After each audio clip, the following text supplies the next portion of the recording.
set was really nice. The first set was nice, you know, we bring in the Kuroko, then Shanna, then the Tomoka pick. Yeah. But as you know, G Furetsu just adapts. Yeah, just adapts. He just very adapts clutch. really quickly.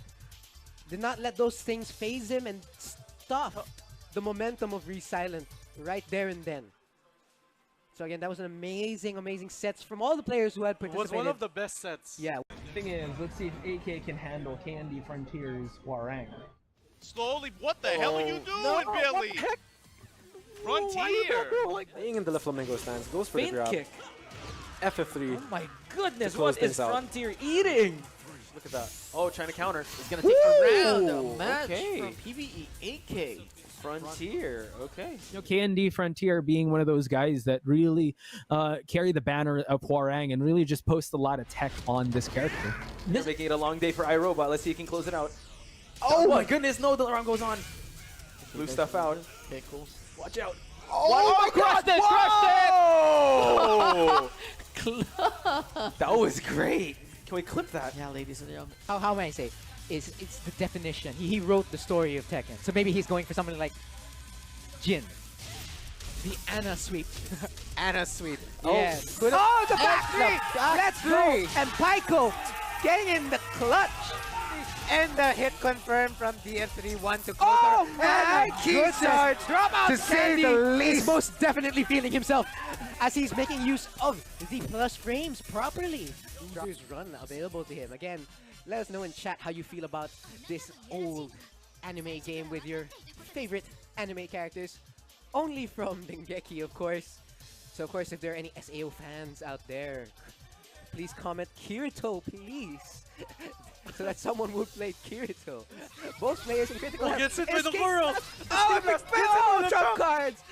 Exto Mag! This guy, what a guy! That's very important. Now, of course, if you've been following Dengeki Fighting Climax Ignition, there is a mobile port that has been released. Dengeki Bunko Fighting Crossing Void. Crossing Void, Yes, yeah. Crossing Void. They It's a will very fight good mobile game Crossing featuring Void. all the characters and even new ones like Alice. Yeah. Will he blast? He Oh, did, he blasts! but he gets punished by it. Oh, there you go. He had the meter. He's he had blasted. super. And there He you go. resets Just the like that. bracket. Restarted with a reset. What? What Wow, a caller. wow, wow. He knew that power Very, blast very was fearless, coming. Mr. Resilient with these A plus Bs. Been able to get more out of it. Oh, there it is, the side stop. And just but like that, gets G hit. Furetsu putting the G in game. Congratulations to G Furetsu congratulations. from winning the grand finals for The Fighting Dengeki Climax Bunko. Ignition. Woo! What a Ah. grand finals. Resilient probably second guessing himself a lot there with The multiple first, character the switches. first Yes. set was really nice. The first set was nice, you know, we bring in the Kuroko, then Shanna, then the Tomoka pick. yeah. But as you know, G Furetsu just adapts. Yeah, just adapts. He just very, very adapts a lot. Hello? Mic check, 1 2 1 2. We good? I guess we good. Although I guess the overlay's a little bit wrong. It's been a while. Been a long time. Long time since I've streamed. But again, this is the practice mode stream. I know Tekken 7, what's that, 2 more months? Shucks, 2 more months. Or like 1 month and a half left. So we still playing it. If you still playing it, again, feel free to ask any questions about Tekken 7 or about Hwoarang. Hello, Cooler. Thank you. Frontier 43.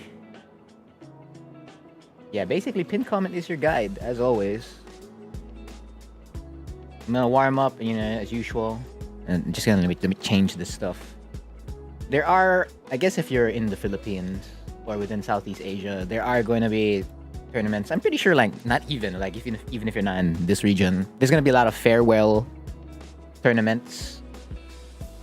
So watch out for those, for like your last hurrah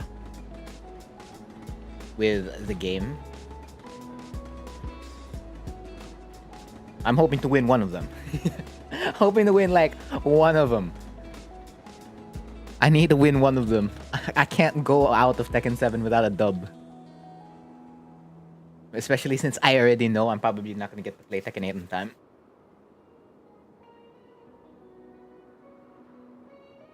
How much longer is Tekken 7 going to be the main game? Until Tekken 8 gets released. So basically, as soon as it hits January 24 or January 25, 2024, that's when it's gone already.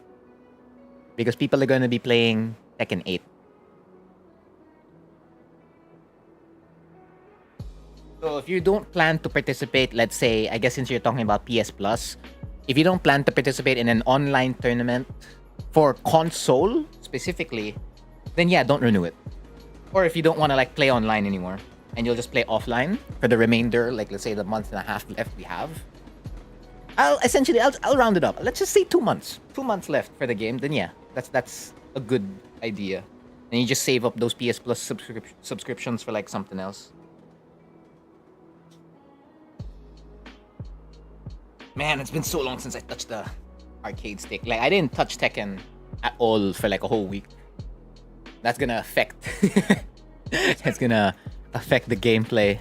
Oh yeah, this feels so off. I put my hand on the lever and I'm just like, nah, that feels foreign. It's not like I'm not at home anymore. It's just like I'm like knocking on the door and said like, hey, can you let me in? It's like, sure. It's a long lost child. The prodigal son. Damn, this feels off. That's why you have to keep playing at least once. I'd say at least once a week. This is... Whoa. Okay, yeah. So yeah, next week I'm gonna play again. Because I'm already playing in an online tournament next weekend. So I need to practice next week. Just to get rid of this feeling. 1 month isn't enough, but 3 months is too much. After Tekken 8, yeah, the combat service will consist of only... I mean, it's gonna be cross-play too, so like there's gonna be a huge player base to like play with for like the first 6 months of the game. I'd say 6 months, not 3 months, because it's not a smaller fighting game. This is like one of the biggest fighting games. My backdash is so heavy. It's so heavy. Do a perfect electric? Oh yeah. And it's gonna take the whole stream. And then some. I cannot do it. Bro, I have not touched this game in a week. It's so... Oh my goodness. Like, my fingers know what to do. Like, the muscle memory is there. It's just like, it feels so off.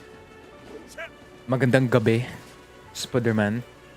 Are you someone I know? I suppose so. He's like, no, you don't know me. It's a secret. I'll take it. Wow, this is so off. Yeah, I keep stretching my arm. What do you mean you can't hear anything? The other people can hear it, right? Right? What volume? Oh, turn on your volume. I thought you meant me turn on my volume. You meant a Steve player. Aight. Classic matchup, Hwoarang versus Steve. He's only doing safe moves in peekaboo. Yeah, watch the replay. His moves are only safe. There's no room for me to punish. Correct. However, he's safe, right? And most of his moves would look something like this. -7, -9. Where's a...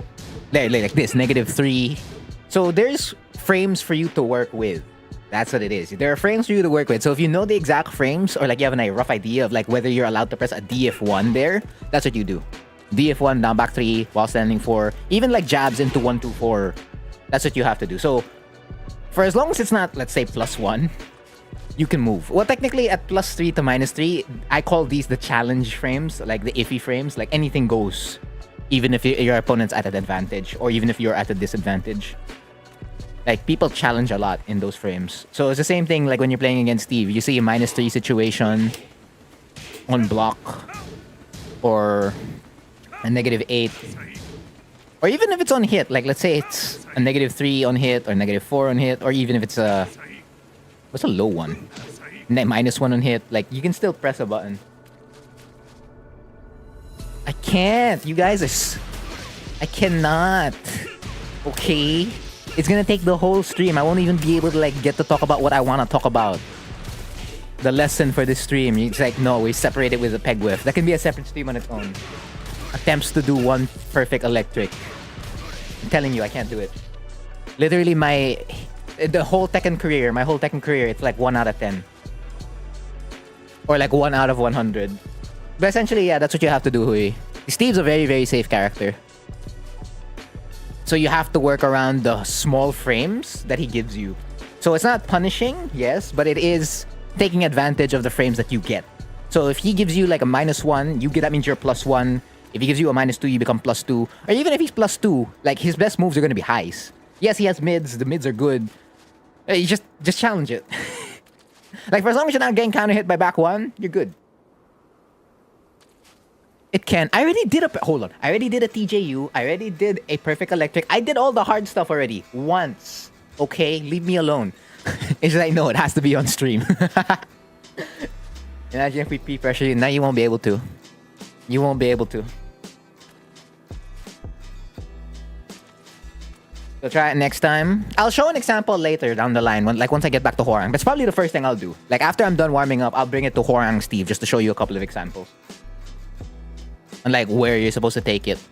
But again, it's like knowing the frames to avoid back 1. That's the biggest one. Because if you get hit by a DF1 too, it's not exactly the best, but again, at least you're not counter hit launched. You want to avoid the counter hit launch first, and then you take away like getting hit by other stuff. Dorie. Oh wait, I did that earlier. Let me just do it again because I didn't touch this game for like a week. My backdash is so heavy. It's gonna be heavier in Tekken 8. You do this special move of going to character select and choosing Akuma. I suppose so. I suppose so. That works. That 100% works. What's Steve gonna do against forward 3? I don't think so. Yeah, forward 3, too good a move. Oops. Dorie. Oh, that's not Dorie. Dorie. Yeah, that's right. The warm up. Let's go. 1, 2. Yeah, for someone who hasn't played the game for a week.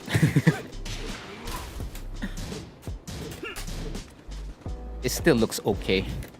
It looks okay. Like, I've always had that. Like, I play the game and then be like, hey, yeah, it looks fine. And then when I start watching myself, I'm like, okay, that looks a little bit too fast.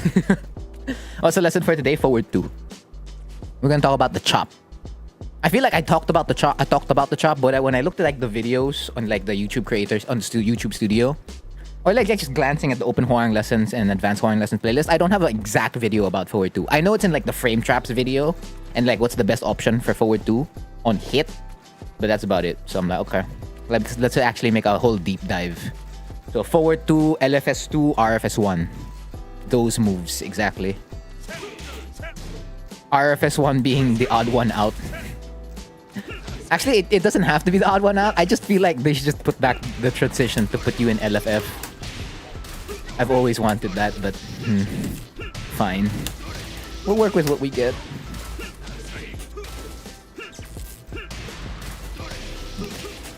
Can't do the sidestep combo.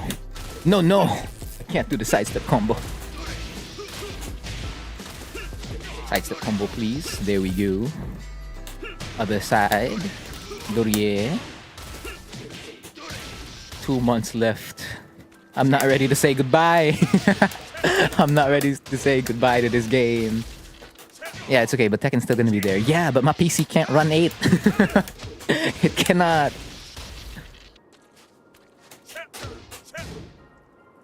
Oh, okay, yeah, okay. My execution, it's coming back. I mean, yeah, a week's not enough to like make it disappear. Goodbye, Tekken 7. Goodbye. What's done is done. Dorie. Alright. There has to be a God Fist at the end. I'm pretty sure my warm-up routine is gonna remain the same in Tekken 8. Not unless there's something new to add there. I don't think there is.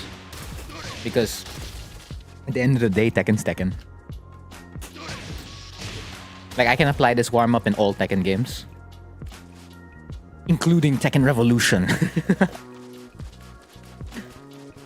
Yeah, not fear sidestepping. I never feared sidestepping versus a Mishima. Because these guys, oh, they're not locking you in all the time. It's Feng. That one's annoying.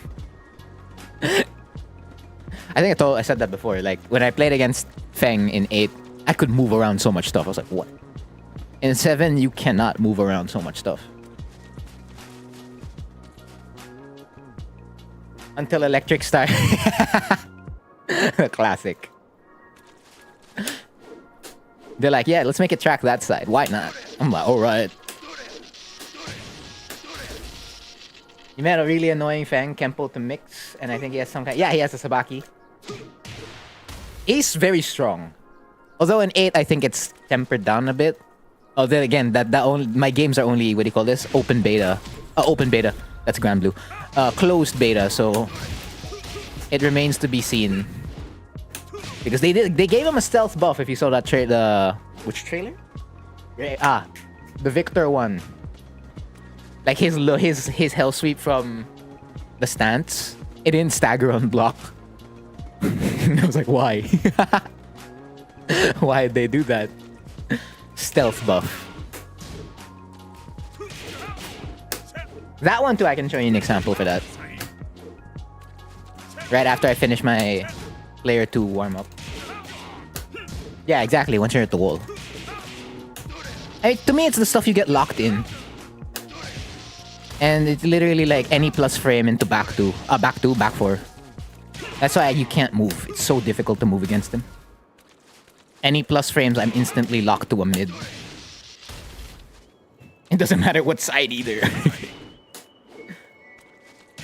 One failed flamingo mix up and I lose it. Yeah, no, that's it. It is. I think it's back 1. No, that's... shoulder? That's not a shoulder. That goes into the shoulder follow-up. Yeah, so he does iron palm, which is back 1. And then he goes into the shoulder. That's the one thing you need to avoid in the Feng matchup. It also depends on the tendency of the Feng to throw it out. Unlike Jack, forward 2 is always going to get thrown out. Feng, sometimes it doesn't. My comment for Victor is that he's going to be like the most unparryable character in the game. The most unparryable character. Because he's all weapons. What happens if his jabs, like he's holding the knives, right? In his stance. But what happens if his jab's considered a weapon? It's like, bro, you ain't parrying this guy at all. So characters with parries, like we have a parry, we have a punch parry. It's not gonna be useful. Yeah, you have to keep your frames tight. It's essentially the same thing against Steve. Kind of. That's why I'll show a couple. Let me just finish this. I will finish this. Oops. Yeah, it would go hard. Like even if there's no chickens, right? Actually, the fact that there are even no chickens, it legitimately doesn't matter for Victor. Victor be good. They're already lowered and they're trash. They're alright. Oops.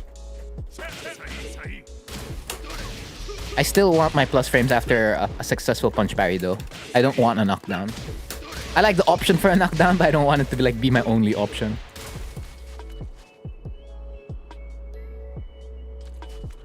Yeah, so I lied. I don't think, what do you call this, Advanced Hwoarang lessons is gonna end in November. It actually may legit go all the way until January. It actually legit just might. It's like, yay, more practice mode streams.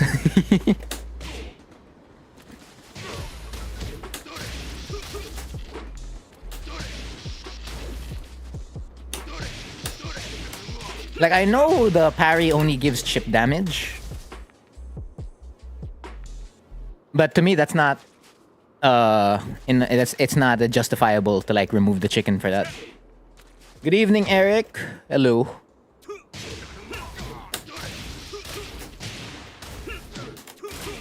Nice. Where am I at anyway? Oh, I just haven't done side steps.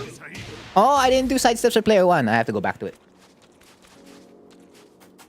Is he one of the more... He's Mishima. Let's put it that way. And Mishima falls under fundamental... Somewhat. It falls under Tekken, let's put it that way.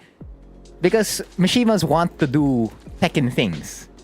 So Tekken things are like, what do you call this? Yes, every character has their own BS. Every single one of these every single one of these 50 characters in the game have their own BS, somewhat. Some have more than the others, yeah. Like the most BS you'll get out of like the Mishimas usually is like the 50-50s. But for the most part, they want to do Tekken. So like in Tekken, how do you do it? Like you space out, you whiff punish. You go for like they have every single concept you could look for. Maybe except like wild ass strings and like plus frames and whatnot. But like a lot of the concepts Tekken has or like fighting games have, they do. And you have to be good at those things in order to like play them. If you're not gonna like rely on like let's say the BS or the cheese as often. Because Kunimitsu, yes, very fundamental. But also has a lot of BS. Also has a lot.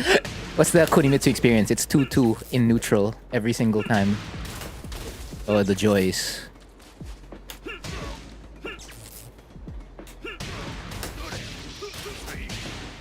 Like, what are you gonna do about it? Oh, not much, really. There's not much I can do.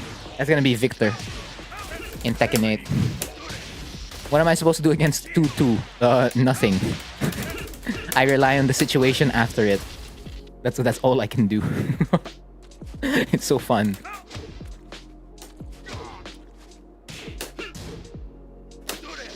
Alright, let me go back to sidestepping on player 1. Totally forgot about that. 1, 2, 3, 4, 5, 6, 7, 8, 8, 7, 6, 5, 4, 3, 2, 1. 1, 2, 3, 4, 5, 6, 7, 8, 8, 7, 6, 5, 4, 3, 2, 1. Like, think of it this way, like, the Mishimas can play big or small Tekken all the time. 8, 7, 6, 5, 4, 3, 2, 1. Of course, probably not to the extent, like, let's say, if you want to do, like, super stringy or, like, super rushdown Tekken. Like, let's say, Nina, Hwoarang, any character that can, like, really just continue to pummel you down with pokes. They probably aren't doing that to that degree, but they can do, like, a smaller version of it. That's what I mean, like, almost literally anything. Almost you could. Like, in some way or fashion, they could do it. 7, 6, 5, 4, 3, 2, 1. And I think the formula for the Mishima's been there since, like, Tekken 1. Like, the God Fist is available in Tekken 1, the Hell Sweep's available in Tekken 1, including FF3. Those 3 moves. And then you have, like, the classic while standing 4, into jab, move away, whiff punish, etc. I think tomorrow is gonna be the trailer. Good evening, Duckbird. Because today's a Sunday, right? I think it's gonna come out like Monday. Who's the least BS? Most and least? Akuma. Both my answers. No, actually, no. Akuma's probably the most BS. Least? I'll think about it. Shaheen, maybe. 1, 2, 3, 4, 5, 6, 7, 8, 8, 7, 6, 5, 4, 3, 2, 1. Shaheen or Gigas? 8, 7, 6, 5, 4, 3, 2, 1. It has to be like one of the characters that's just so basic that they rely on like fundamentals most of the time to just win. You're still practicing electrics. Kasi Reina. Hey, malay mo, her electric input just DF2, right? So you're good. You don't even have to like practice it. Tekken 8 treatment. You don't need the crouch dash input. Although I didn't see a wave dash or like a crouch dash for her to do the electric. It's just straight up an electric. So I just like if there's a wave dash, I'll think about it. If I want to play the character. But I'm probably gonna be on Hwoarang anyway. I mean, Leo's in the game. I'm good. Steve's in the game. It's just that I'm missing Miguel. So yeah, I do need one character to fit that slot. So yeah, maybe Reina. Actually, let me look for the other characters. Most. Yeah, no, Akuma definitely most. Least. Not you, not you, not you, not you. Not you. Actually, it might be you. Could be. Because it involves like the amount of cheese you have. So like you have to like look at all the levels. What could like a Scrub Claudio do to like win? It's not a lot actually. It's literally the same game plan. DF3, back 3, back 1, running 2, down back 4, 3, SS4, down 4. I think it's more of like the Tekken 7 characters. By Tekken 7 characters, I mean characters that were introduced in Tekken 7. Not like Hwoarang, he's a Tekken 7 character. No. So like Claudio, Shaheen, Gigas. Kazumi? Katarina's got more BS. Running 2 hop kick, exactly. Like that's all you're doing. All the time. Like what other cheese strats does that character have? Yeah, I don't think he doesn't have a lot. Like Lucky Chloe, yeah, there's a ton of cheese you can run here. That will not work at like a specific level. Or like if you are able to make it work at a specific level, you have to like go through the hoops to make it work. To like really figure it out. Yeah, I think just the Tekken 7 characters. They're like the most... Like Negan can really blow up someone who doesn't know. 1-2-1 blocked intimidation and then just 1+2. They'll never see it coming. Yeah, I think the newer characters. Because even for Hwoarang, like there's a bunch of strings here, despite him being nerfed, including Lydia. So if you're not aware of that, that's BS. Nah, yeah, I'd say the newer characters. Yeah, it's good. Yeah, see, this is why I warm up with these guys. I actually do 2 sets most of the time. On stream, I've only been doing 1 set, which is usually just Kazuya. I do also Heihachi. 1, 2, 3, 4, 5, 6, 7, 8, 8, 7, 6, 5, 4, 3, 2, 1. The Evo Showcase. JDC, I just want to say, Heihachi is dead. Oh, Harada, please. Harada, please. 7, 8, 8, 7, 6, 5, 4, 3, 2, 1. Like, legit had to call out a player. It's like, no, he's dead, bro. 100% dead. Goodbye. Just take one of his, like, illegitimate children, right? We'll make one of them have, like, his moveset. Don't worry. Or you wait for Tekken Tag 3, which is, like, how many years from now?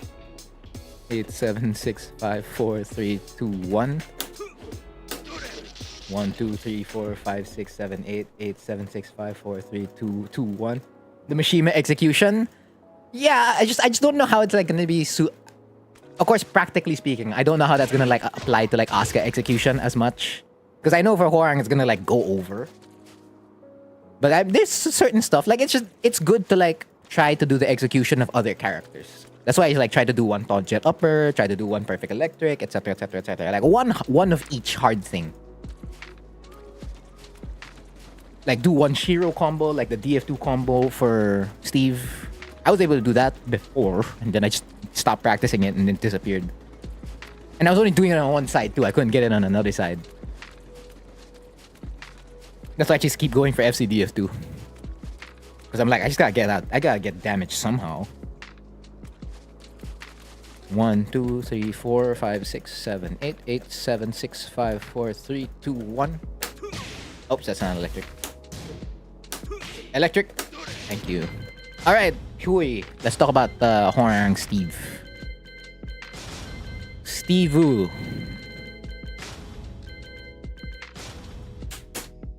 Yeah, so you said the Steve is peekabooing for their life, basically, right? I bet.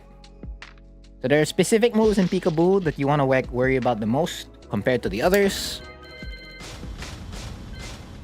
So the first move in peekaboo that you probably want to worry about is Peekaboo 2. This is a homing high. That's a Sabaki. And it counter hit launches. Like this is a full combo. That hurts. You don't want to get hit by that. So as soon as you see him here, I'd say do a kick. Like if we had, let's say, Mishima DF4, we'd do that. But you can't. So you have to be careful on here. The first thing that deters this is punch parry. We'll transfer execution in another game, so 2D fighting. Nah, you're gonna be in Tekken 8. So yeah, let's grab the frames for this. And it keeps him in peekaboo. Uh-oh. I think, no, do you not stay in peekaboo? Yeah, you do. You stay in peekaboo. Then why did you get out of peekaboo here? What did I do? You're supposed to stay in peek. There you go. See, I'm +3. So yeah, he's safe. Yes, but again, I have frames to work with. The problem is, in this situation, you're not allowed to do, I think, a DF1. Yeah, again, it's a punch sabaki or sabaki. You're not allowed to like ever hit him with a punch. So what you could do here is do a kick. That will get him out. Or you can down jab. Because again, it's only for highs and mids. Not for, what do you call this? Special mids. So one answer to get out of this situation is to down jab. Because I don't think he has an option on block for Peekaboo. Peekaboo 2 to like beat you there. Is it this one? No. And that Peekaboo DF2 will not win. Maybe this one. This wild cheese. Yeah, see? Like there. So Steve has to risk wild cheese. And at that point, Yeah, it's not launch punishable. It could be launch punishable, but he's only negative 13. So if you wait, that's what you take. Like you take 50 damage. 50 damage specifically? 25 damage for like down jabbing here. Because down jab should beat like a lot of options right after this. Like this loses. This will probably lose. It's 15 frames. Again, he's in negative 3. This will also lose. So down jab is something you could do. Another move you're gonna see a lot in Peekaboo is this one. 1-2. This is 0. And there's a third hit right after, what do you call this? This string that can be delayed like crazy. And if I press, I get counter hit launch. However, if I hold... He's safe? Nah, I don't recall you being safe, bro. I remember you being unsafe. There you go, unsafe. The frames aren't saying it, but for the most part, your 4-3 punish will like always go in here. But just like, don't press. But again, since it can be delayed, you can punch parry this if you want. It's just that, of course, again, if you attempt to go for a punch parry, what happens is after the PAB 1-2, they're gonna launch you with DF2 or PAB up forward 2. So this is 0. It has some layers. So it has like the third hit. It has PAB 2, and then they can still do PAB back 2. Like those things are gonna like. Those are the top 3 things that you're gonna be thinking about, like the moment he does PAB 1-2. The other thing is this one, this annoying low. This is +2. So you can still challenge. You can essentially down jab as well, but he can catch you with like a PAB DF1. I think. If not a PAB DF1, definitely another mid. But of course, this is negative 12. Now take your pick whether you want to like low parry this, because your reward is only this. 28 damage. And a mix-up where Steve can like still avoid the wall standing 4-4 on hit. And your reward on a low parry is pretty good.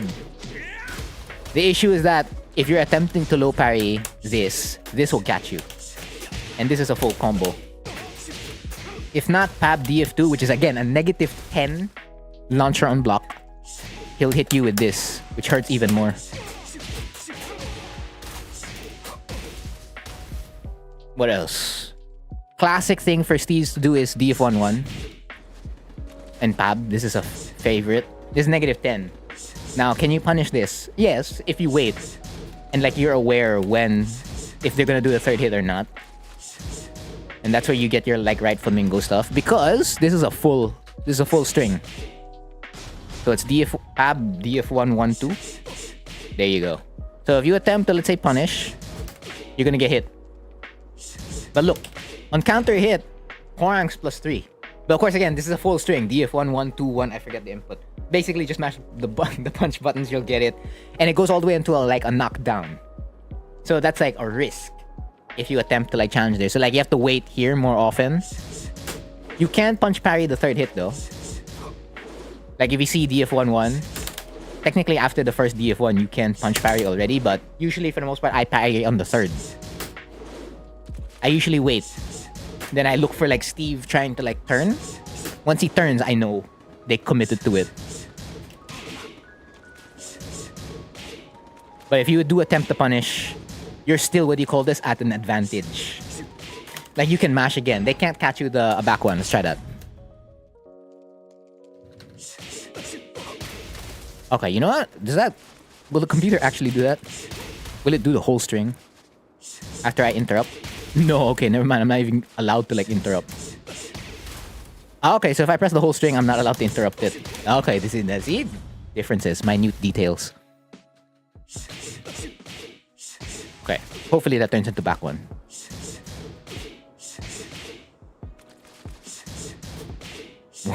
I can't interrupt it. How did I interrupt it earlier? Oh, is it because I delayed the string? Boop, boop. I tried already. Alright, never mind. Don't challenge it. Forget everything I just said. But again, if there comes off chance, you're +3.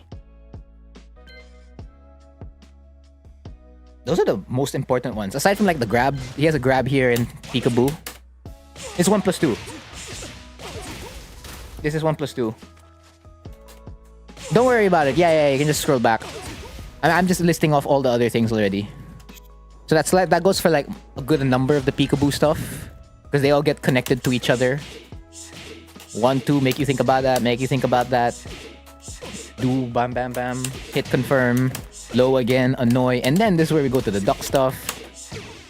So most of the neutral stuff, if it's mids, this is fine. I'll take this all day. It's a question of like if I'm dying to this. If I'm dying to this, then yeah, that's a problem. But of course, this move is negative on block. -6. Which means I can comfortably DF1 here. If not DF1, I can 1-2 and then lock him in with this. This one also, this is like a free give me my turn. If he does a DF2, like even before one, when it was like homing, like if they throw out this check, I'm taking the frames. I'm +2 in that scenario. At least that's what the frame says, frame data says. So you just take it, like deny DF2 here. Don't give them it at all. Because the only thing that can squeeze in for Steve here is duck 2. So let's say you check with a high, that's what happens to you. You die. So if you check with a mid, you'll always get that out.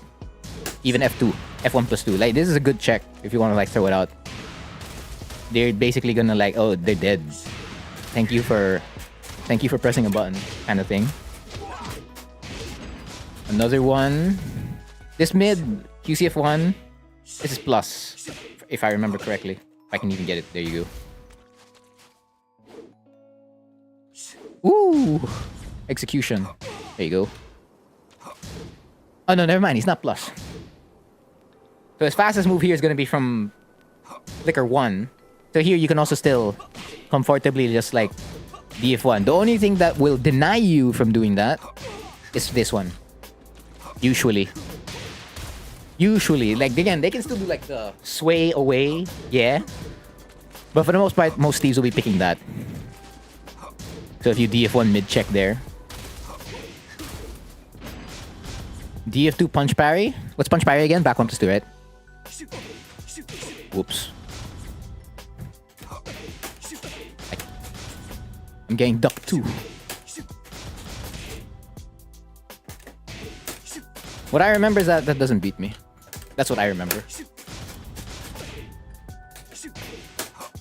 That's back 2, not back 1 plus 2. There you go. Yep, that's what I remember. It shouldn't win. Does it work at 15? Okay, it works at 15.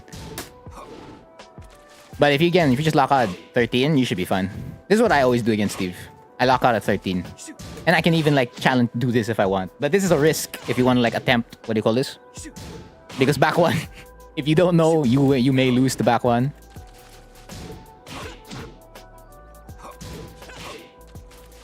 And at that point, you could also just down jab, but of course that's a risk because they're already crouching. So maybe a low parry will come out. I'd advise against that. This one's like the safest thing you can do. But yeah, but it's on a call-out basis. Again, like how is the Steve reacting in that situation? What options are they pressing? That always has to be considered. So you know, like you could potentially lose to that on paper, but what's happening in the set? That will always take precedence over anything, all the time. But of course, it's great if you know. That's why the lab work's always important. Yeah, even here they can do that. So let's say go back to the QCF1. Ooh, punch parry, please. There you go. If I DF1 here, yeah, I could die. That's why your down jab comes in, but then that's why you really have to think here. So it's like there's options for Steve to always like, yes, I can still take my turn. But again, it's just like, are you gonna parry? Are you gonna do the sway? Are you gonna do this? Are you gonna do that? And of course, if you commit to the kick, then yeah, you're fine. Or you can commit to this. So again, you're +3, so this becomes 13 frames. So it's just a matter of trades with flicker back 1. No, you don't even trade with flicker back 1. Risk. That is a risk. So essentially, you work around a lot of that most of the time, including, let's say, does a DF1. Whether he's doing DF1 2, is he doing DF1 2 2? Is he doing DF1 2-1-1? Is he doing DF1 into like duck stuff? Is he doing DF1 to sway stuff? DF1 into... You get the picture. Like, there's a lot.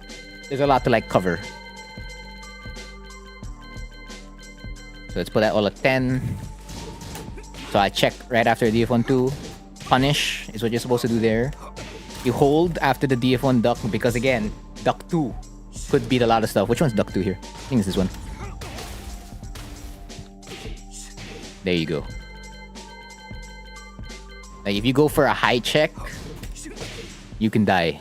That's the risk you take. Oh, 4-3 wins. Ah, it's because he's -5. Okay. I did not know that. Because I just never bothered risking this ever. But apparently you can, right? After a DF1 into a duck. But if he does DF1 to duck, let's say... Oops. Properly. Into this. Into FC DF1. Yeah, you're not hitting him. That's probably why I avoid it. So this will always come back if you like want to like check them. Let's go again. Oops, wrong one. There you go. So -6, right? -5, okay. +5 for me. Yeah, you can just... Again, you have to recognize it, that's the thing. That's the hardest part. Because the safe movement is gonna come out there. He's gonna DF1 into a duck into block, or DF1 into sway left or right or away. You have to keep track of like all of that. Essentially, that's just this Eve matchup, kind of. Feng. The one you were asking was more focused on, I believe, Kempo? Kempo on offense. Trying to think about it. Or like remember it. And then it has a Sabaki in it as well. You're talking about Shifting Clouds? The Shifting Clouds, I don't bother challenging that at all. Like, I let him go if he's doing the thing.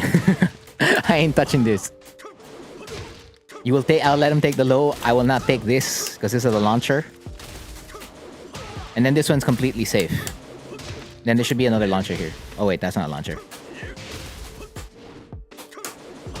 Oh no, okay, you're the launcher. Yeah, I don't give this. I don't give this. I pick my poison against Shifting Cloud already. Because I think it's on like the number of hits he gets to block where he wins.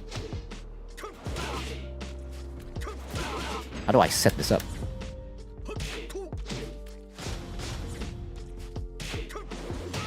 Does that work? Yeah.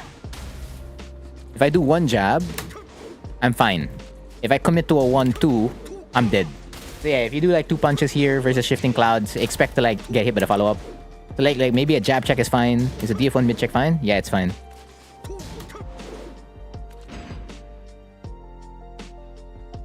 This ain't 8. This ain't 8. I don't care about 8 yet. We're focusing on 7 first. But yeah, an 8, yeah, that's an important note. It is straight up a launcher. But in 7, you're not dealing with that yet. So usually just throw out 1 punch and then you're fine. And then don't... Is this knockdown? Yeah, it's knockdown. It's knockdown into, yeah! Or into like the follow-up kick.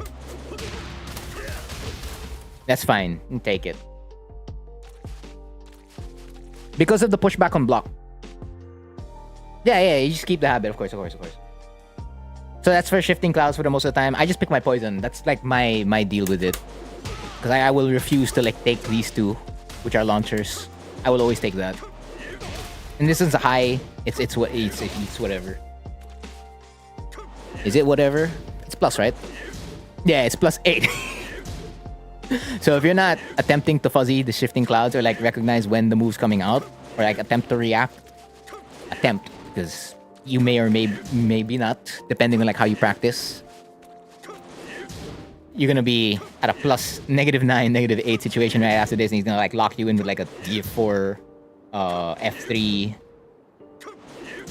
Probably gonna use the plus frames and go to like another headbutt, and that you're gonna be force crouch. Probably might even attempt an FF3, down back 3, etc., etc., etc. But the others you'll be fine because these. This one is completely safe. Can we punish this? I don't punish it. That's the thing. Oh, we can punish it. Okay, Hwoarang can punish Shifting Clouds 1. You can do that? Okay, never mind. Yeah, you cannot. Can I do 4-3? Okay, so which means you can punish it with always a 4-3 plus 4-4. So both of his launchers at Shifting Clouds can be punished by Hwoarang consistently, which is good. And then Shifting Clouds 2, this is a simple 4-3 all the time. Yep, always 4-3. That's fine. Yeah, you take the low. And for the most, I think the low is like negative 13? Not 14, right? Oh, never mind, it's 14. Alright, so yeah, you may be missing out on a wall standing 3. Oh wait, our wall standing 3 comes out at 15 here? Yo! Why? Thank you na lang. It's negative 14. You can punish it with your wall standing 3. Oh yeah, bet. It's coming out at 15 though.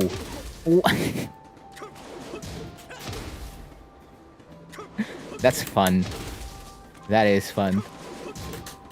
What a matchup. Yeah, so I guess for the most part, you're not even getting the wall standing 3. It's probably why I don't remember it as wall standing 3. Yeah, that means you're taking this as a wall standing 4-4. And of course, you can get out of that situation with back ones, tempo, up forward 2. Damn, why you come out at 15 though? It's consistently coming out at 15. Come out at 14, my friend. Ah, okay, never mind. We'll punish it the other way. Yeah! So at least you get 30 damage. We'll take that. That's the advantage of up forwards. They can be used as a crouching punish. It's not the end of the world. I still get 30 damage instead of 28.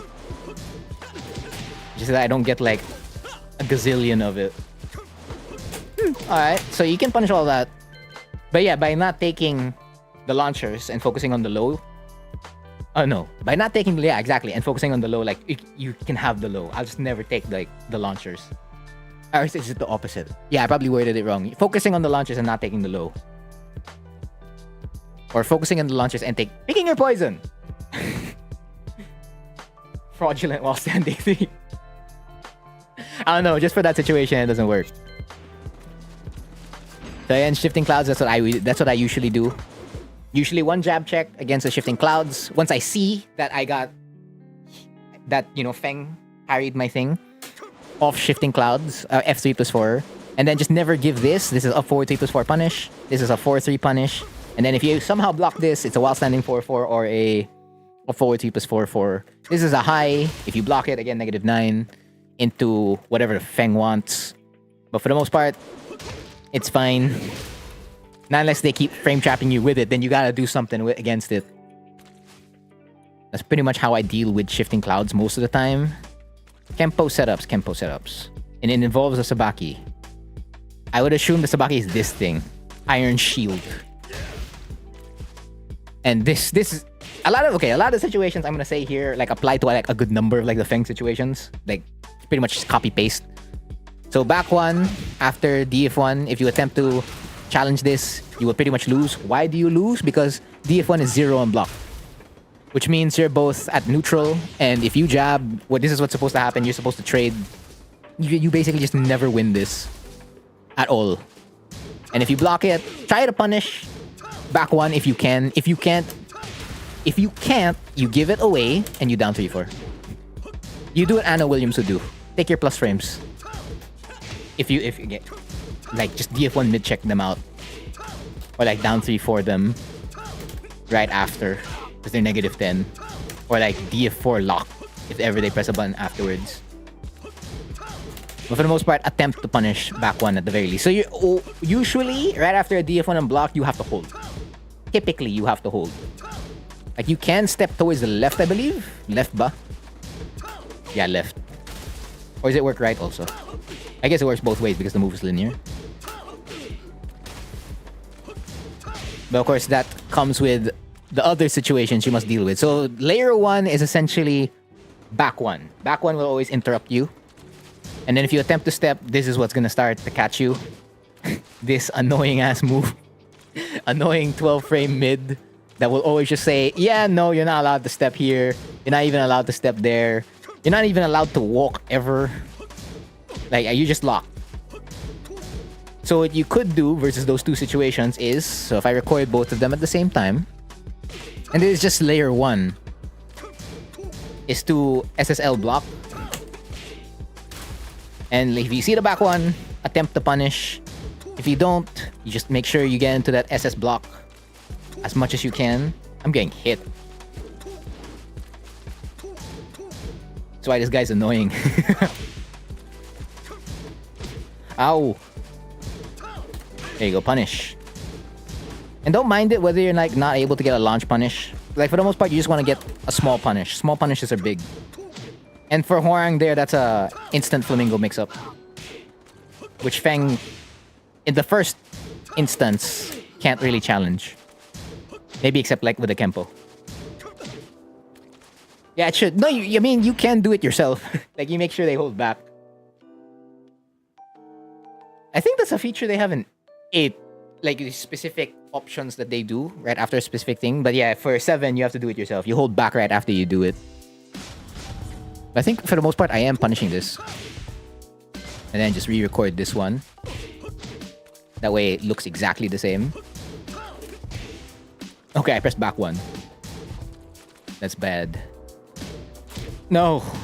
Please. Oop. Press back 1. There you go. Punish. Online? For as long as you have a good connection. I only play in good connections anyway. So that's layer 1. So if you're gonna avoid the back 1, back 4 comes for you, right? So you have to hold again. What's the next thing you have to hold right after this? The shield. Or rather the sabaki, right? So let's say you're gonna challenge. Right after this. Why am I winning? I'm not used to that. I'm used to losing here. Bro. Feng's like, no, I'm feeling nice. You can have it. I bet. Thank you. Let me lose, bro. How do I lose? I guess I'm not losing. Bruh. Okay. It should apply to the DF1 situation, but I'll look for something else. This is a classic. There you go. So that's typically what should happen. You should end up losing right after. And it's just like, oh, hello, it's a launch. So that's the next thing that will deter you. But why am I not getting it on DF1? I legit remember it working here. Bro, even my 15 goes in. Come on, Feng!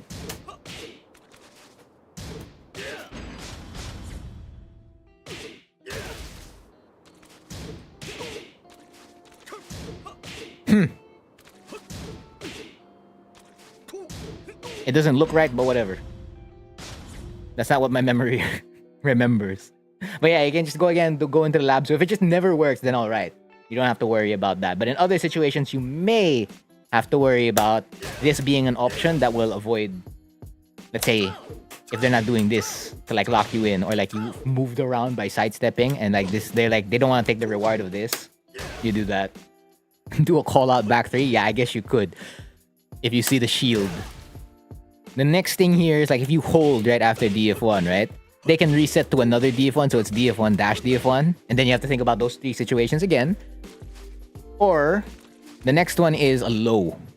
And at that point, it could be any low. It could be down 4, it could be down back 3, it could be down 2, it could be QCF1. Essentially, his whole kit is what you gotta worry about. Congratulations, Rai. Hwoarang contributed a lot. Damn. Hwoarang main na. So there's all the lows. Not much you can really do about that. Like, just try blocking it if you could. Like, you just don't get hit by this, obviously. Like, this is a snake edge. If you're getting hit by this, you're in shambles.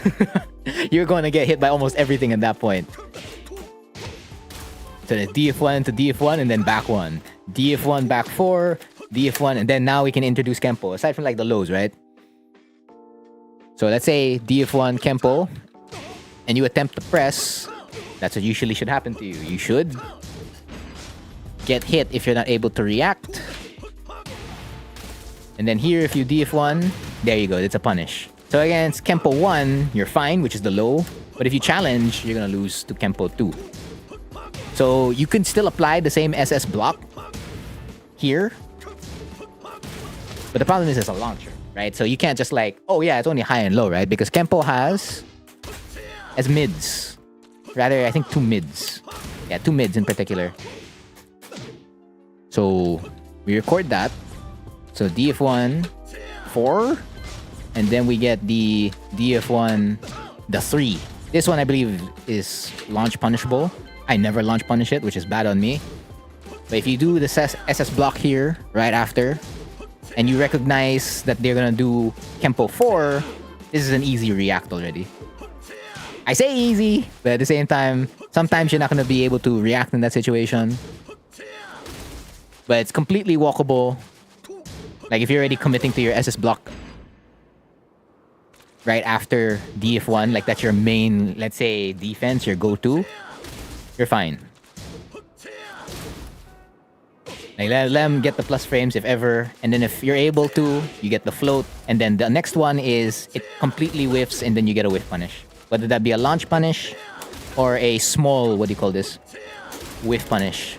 Wow, okay, the small whiff punish ain't going in. I guess I have the Peacekeeper. Oh, Peacekeeper! DF1, SS block, SS again, there you go, punish. For this one, I believe this comes out faster. Oh yeah, you don't even get... Okay, I guess if you do the SS block, you're completely fine. He's just gonna straight up whiff by himself. But if you don't step, right, this move, launch punishable on block, this is a back 3. If not a back 3, a DF2. Like DF2 should catch this reliably and comfortably to launch it. Like the most I do is always 4-3, which is not good. The Fang's probably smiling all the time they get 4-3 here. He's actually supposed to launch this. But if you SS block, they literally just whiff if they commit to it. But of course, as always, the next layer is they do nothing. So you SS block, do nothing. You guys have now returned back to neutral. That's pretty much it. That is pretty much it. Yeah, so again, like on most situations against Fang, you're going to be thinking about all those stuff. You're going to think about the back 1. You're going to be thinking about back 4. You're going to be thinking about Sabaki. You're going to be thinking about shifting clouds. You're going to be thinking about Kempo. And then you're going to be thinking about them doing the lows, which hurt, most especially on counter hit. And then, if you're really waiting, they're going to do DF1 to reset it again. And if not DF1 to reset it again, or like any other move to like reset it, whether that be a jab or a down 4, they're going to do a huge plus frame move.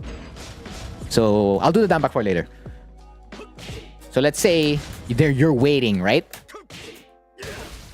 What happens is they recognize you're waiting. So instead of like walking up for another DF1 or anything that will reset all those situations, what happens is that what comes out is the headbutt. And at this point you get locked.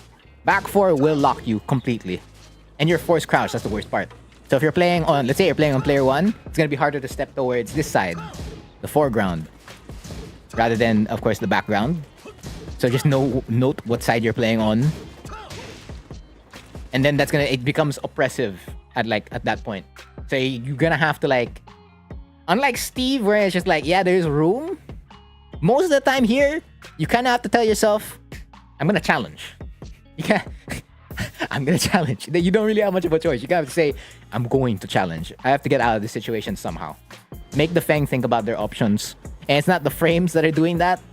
Depends on the situation most of the time, but like in a lot of the resets, whether that be a jab +1, DF1, 0 on block, or like down 4 on hit, 0 on hit, you're gonna be, it's always reset, and all those options exist.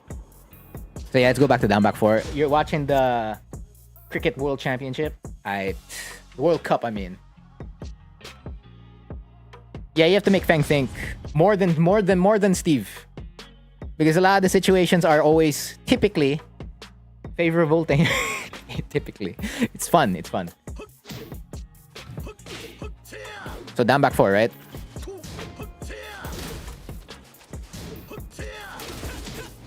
Oh, it doesn't completely. I guess it depends on your range. But yeah, that's for the most part what you do against this guy. Or like, in this particular situations you were saying, that's what you kind of have to like do, and it repeats for like so many.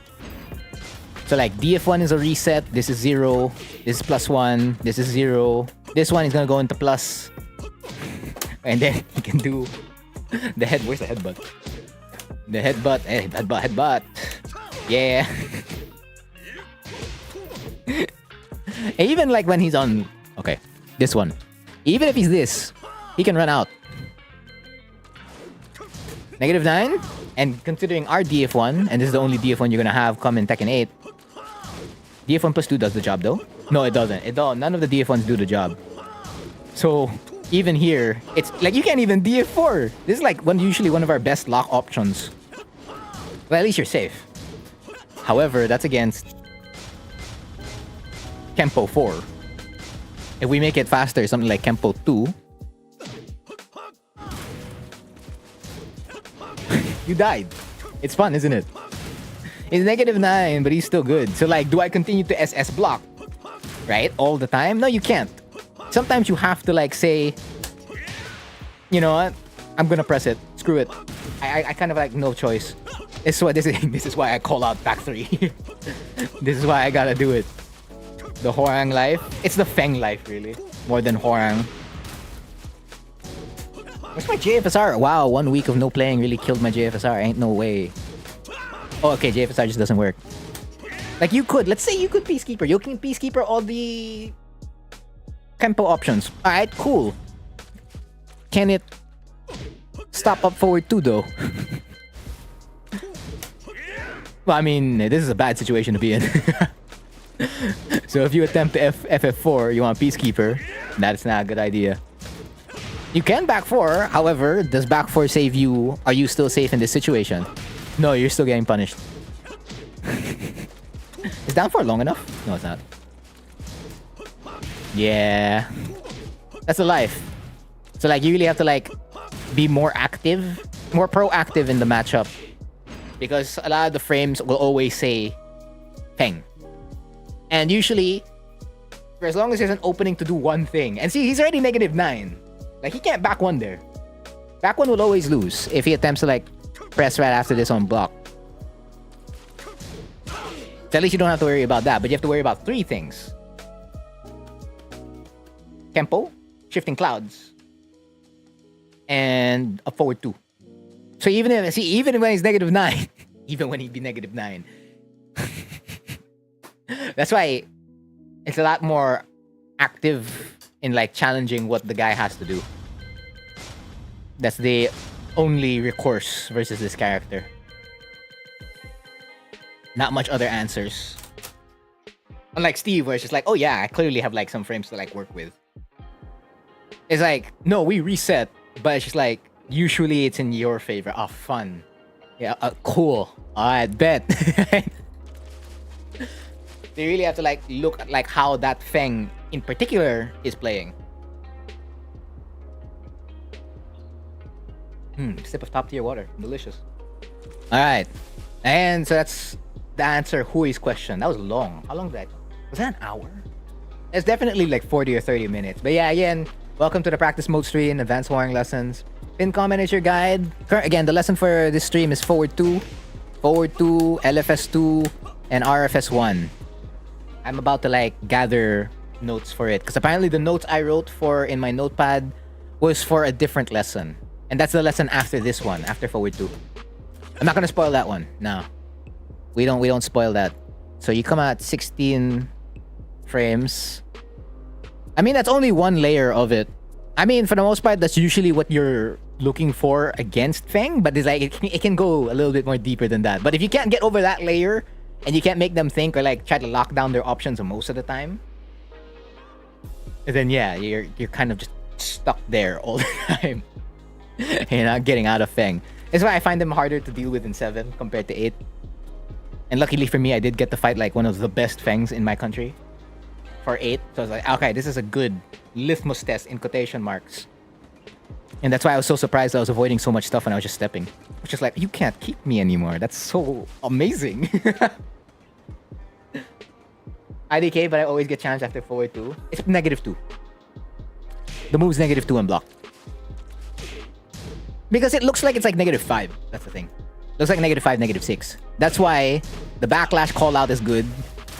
The classic high crushes in RFF back 4 and RFF back 3 are cool. The knee, you can step. He can't lock you in knee to knee. Like, he can't do say ya, like back 3, back 3, back 3. He cannot. That's why I was so... I don't know. I was like, yeah, I kind of enjoy this matchup a little bit more. Instead of it being like, breathe in, breathe out kind of thing. It's just like, nah, I'm good. The OST got leaked. It's like, yes, now I'm going to play it over and over again. And then, of course, you still have the forward 2 backdash or move out of RFF into DF2 if the move whiffs. And then you have the high crushes and down jabs. So essentially, there's a lot of things you can do here. And in Tekken 8, you'd be able to do up back 2, which is the best part. Still annoying for now? Yes. So this, again, -9. -9. +9 OH. -2 OB. And then this is RFF. Because there's nothing on counter hit. Yeah, you get nothing on counter hit. But basically everything I say for forward 2 is essentially everything for LFS 2. It's just RFS 1. This is the odd one out. Because this is LFF. Sometimes I always get... confused when I do if I do the chop in RFS. I always default F2 immediately. That way I can reset back to this situation all the time. At music of the Hwoarang Academy. There you go. And copy paste this because this is literally copy paste situation for that. And then this one for RFF. RFS. This is... Yeah, it all comes out 16. 16 flat, which is great. My RFF obsessed self cannot handle doing a down jab. Really? Actually, do this a good number. Because if your opponent's challenging you... Because I can't DF1 on block. So if they're gonna DF1 me... I'm gonna do this. Because backlash will not... What will happen if you do backlash is that the DF1 gets absorbed and then they can block. And potentially punish you. A waste of a good transition? Fair. So, and then I write forward 2/LFS2 options on hit. Actually, it's not even on hit, or I think it's both, ain't it? Hold on. No. It's an on hit thing only. Yeah, go figure. Yeah. Woo! Don't. Wow, what? You lose? Ain't no way. Okay. Okay. Alright. Finally, I caught somebody at 15 frames. Yeah, homing moves, blah blah blah. Of course, you're always there, ain't you? Down jab loses. Yeah, they lose. I ain't catching nobody. That's it? Oh, wow, I ain't. Who is the only character allowed to be stepped in this game? It's gonna be more in 8. It's just that the backdash is weaker, so backdash is an option to avoid certain stuff. So if your opponent doesn't know how to step, and usually most players know how to backdash more than to step, then it'd be harder. There are times I'm able to lock somebody, and then there are times I'm not able to, so it's hey, mind games. Part of it. Wow, okay. I guess that's why I backlash a lot right after. Essentially, this will cover both ways. It's just that if your opponent's punish is on point, yeah, well, yeah, you kind of do nothing. You kind of do nothing. You don't bother. Oh, but if you do RFS 1 though... Nah, never mind. Nah, never mind. Ooh. Okay. DF2 has no tracking, that's why I don't bother with it sometimes. DF1. But not DF1 plus 2. And of course, back 4, right? Oh no, back 4's for the other side.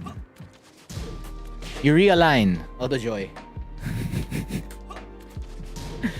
That's why you see a lot of people usually move. So if they're not challenging you, usually they're moving. And I usually move a lot during forward 2. It is in specific situations. And also, it's just longer. It is really longer than DF1. Because if, again, let's take a regular situation like, let's say,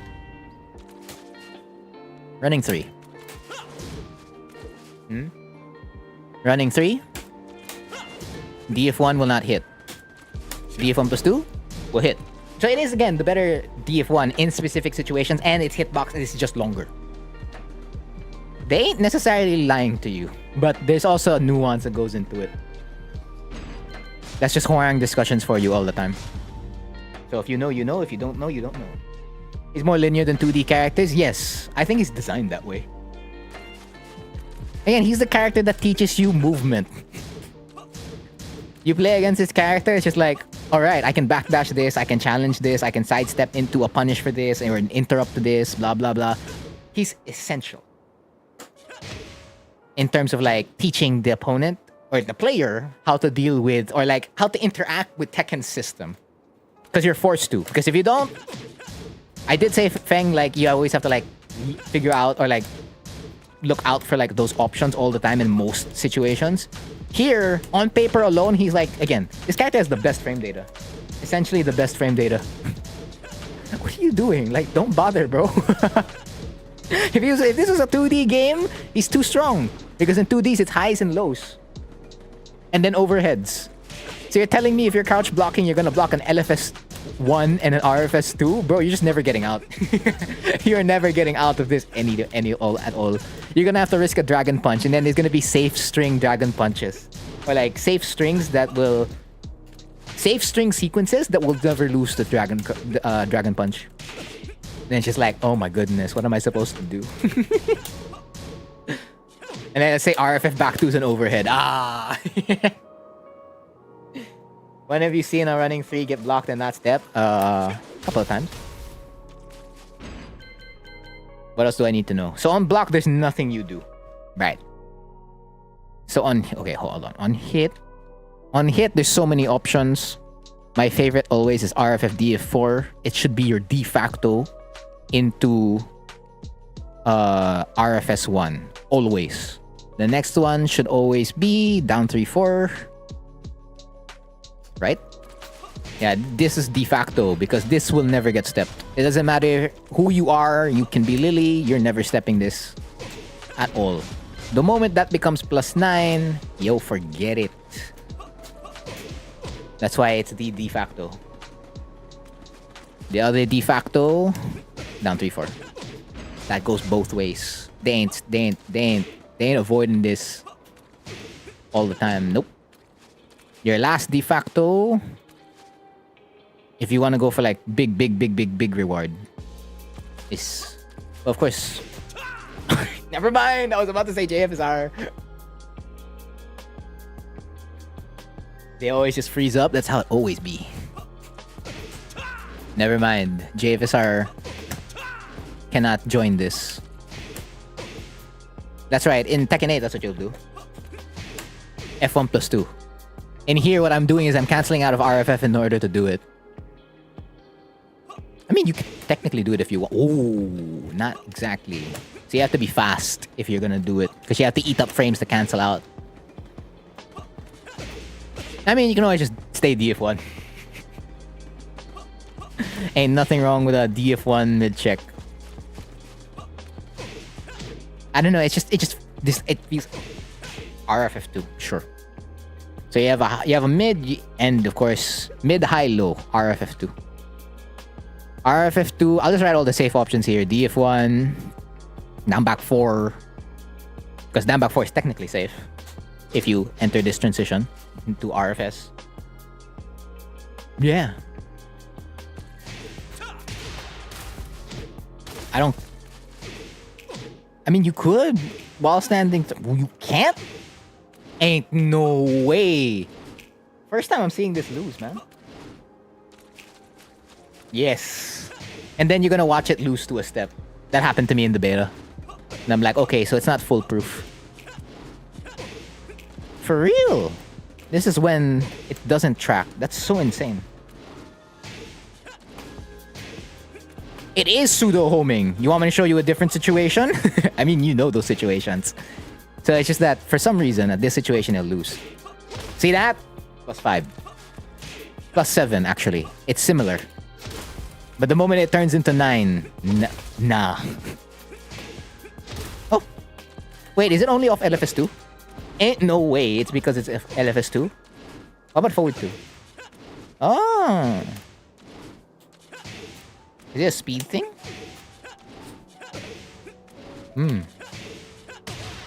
RFS1. Oops. Hey. Do they know? Yeah, exactly. You hit them with the meme. Because I'm too close? Yeah, that could be one of the cases. But I don't think I'd bother attempting an instant while standing in this situation anyway. RFF DF4, down 3-4, and RFF2. Backlash, I guess I can include this. These are the options I only consider all the time. Because again, if they bother... This is a legit lock situation. It's just so good. And then I'm -2. I can still hit you with that. Good luck. Of course, the other thing about forward 2 is that it's a combo filler. Combo filler neutral tool. That's pretty much it, ain't it? And it's a neutral tool. Yes. It's unfortunately 16 frames. Can't this be 15? If not this 15, can this be 15? I'd like a faster mid. That's all I ask. That I can use to check an opponent. And this move tracks towards... Where is it tracking again? So +1. Oh, towards his right. What? That doesn't sound right. Yeah, there you go. Alright. Bet. Left. Yeah. Versus SSL.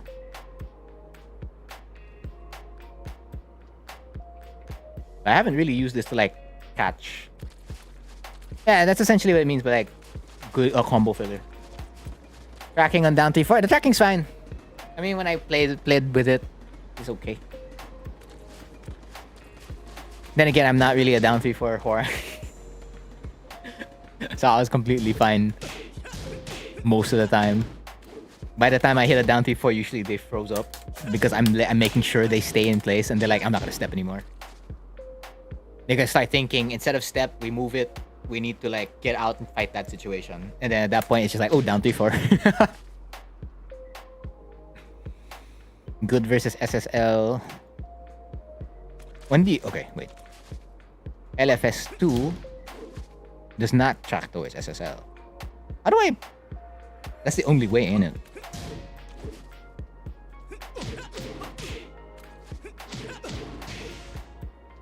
Wait, okay. This is for forward 2. And then for... mid-check. Mid-check. This is for RFS1. If you're not down 3-4, you're really a Hwoarang. Yeah, actually, yeah, ask Hwoarang, bro. I only down 3-4 when I got to do. When I need it. Or if I want to see your reaction immediately. And of course, I need to get some damage on the board, right? So, he's Hwoarang, a bet. Yeah, true. He be more than just Hwoarang. Main mid-check in RFS. Wait a minute. Also tracks towards the left. So it's only LFS that doesn't. Or rather, it's the situation's wrong. Give me a +3. Help me out here, Hwoarang. Oh, so you're the one that's just ass. Oh, there you go.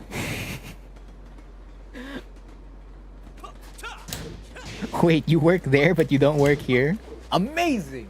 I love you. How about on hit? Of course. I mean, it's +8. I'd be really frustrated if you didn't do that. Okay, so that means LFS is its weakest version. Block, block, block. Yep, LFS is the weakest.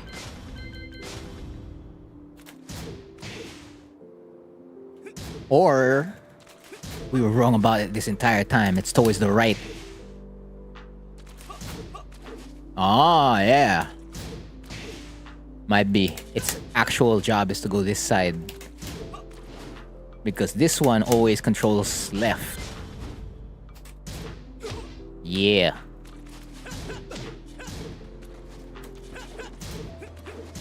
Okay. Yeah, so you're right. I just want to like check my sheets first. By sheets, I mean, what do you call this? My tracking notes. Just so that I have it right. That's the last thing I want to check. Because aside from that, I don't think there's anything. Do my notes need anything? No. RFS options on hit. RFS 1 options on hit. And then general options on block. So that would involve backdash for whiff to LFF, high crush, low crush. I guess low crush is an option, but not a lot of us use that. And then backlash. Backlash. And of course, do nothing. Or if not do nothing, I guess SS/do nothing. Alright, my sheets are here. That's Cheese Dojang data though. For RFS1, you do forward 2/DF4. And then of course you always get down 3/4. And then the usuals. 1/2. Down back 4. Wait, does Flying Eagle catch? That's a question. That's an interesting question. No, okay, never mind. I was gonna consider it. No, you cannot. So if you get this on hit, lock. Okay, so down 3/4 is the only time you get the Flamingo mix-up, and 1/2.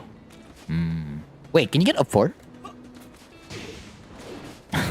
You cannot. Okay. How about up 3? No? Okay. Yeah, no, you just get no mid Flamingo mix-up then. I guess, well, if you can do DF1-3, you can do that also on... No, but I would never recommend, usually, DF1-3. It's just that you don't have a Power Crush. By Power Crush, I mean like a plus on block Power Crush right after this. Because the Power Crush you get is this. No, you can't. It's too slow. Right, okay. I want to look at an LFS situation. Tracking in LFS is light blue. Alright. 1, 2, 3. LFS 2. SSR. Ah, okay, yeah. Okay, so it catches R. Not left. Not L. Ah, okay. That's 1, 2, 3. DF1, 3. What? It beats both? Really? Oh, really now?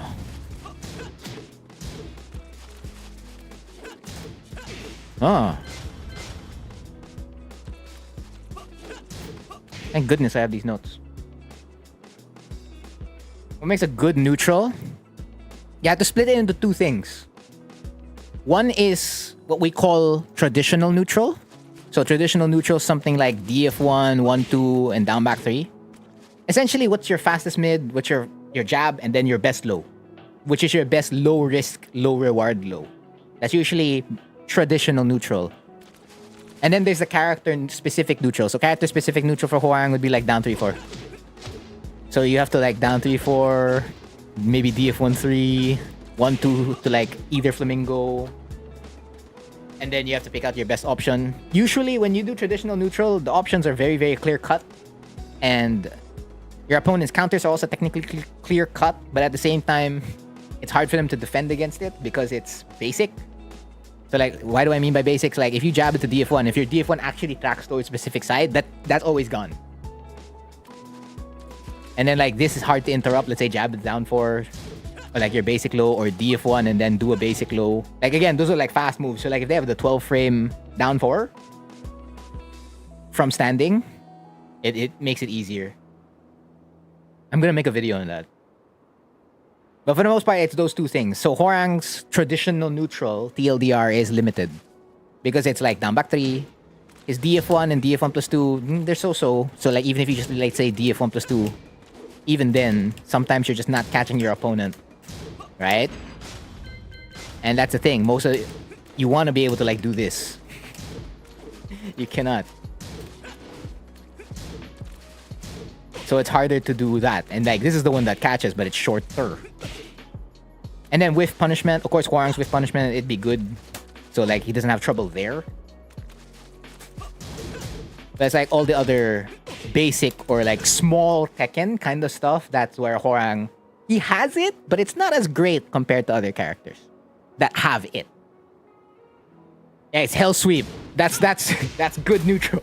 See, that's part of it. Like the Flamingo, how you're able to affect the opponent with it, whether it become from 1-2 or like from down 3-4. And the thing is like this comes out at 17. So for a traditional neutral, if they have the basic down 4, their low comes out at 12, which means you're gonna get interrupted faster at 12. Right? So if they jab into down 4, here you have to jab into like down 3-4 at 16. Like you actually have to set up this move more often than not. And the frames are also very clear cut. Like if I'm plus, I'm plus. If I'm negative, I'm negative. Here it's like, yeah, you're plus, but cool. Alright, thank you.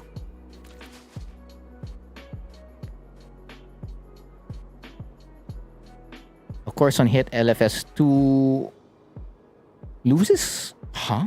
It loses on hit. That's odd.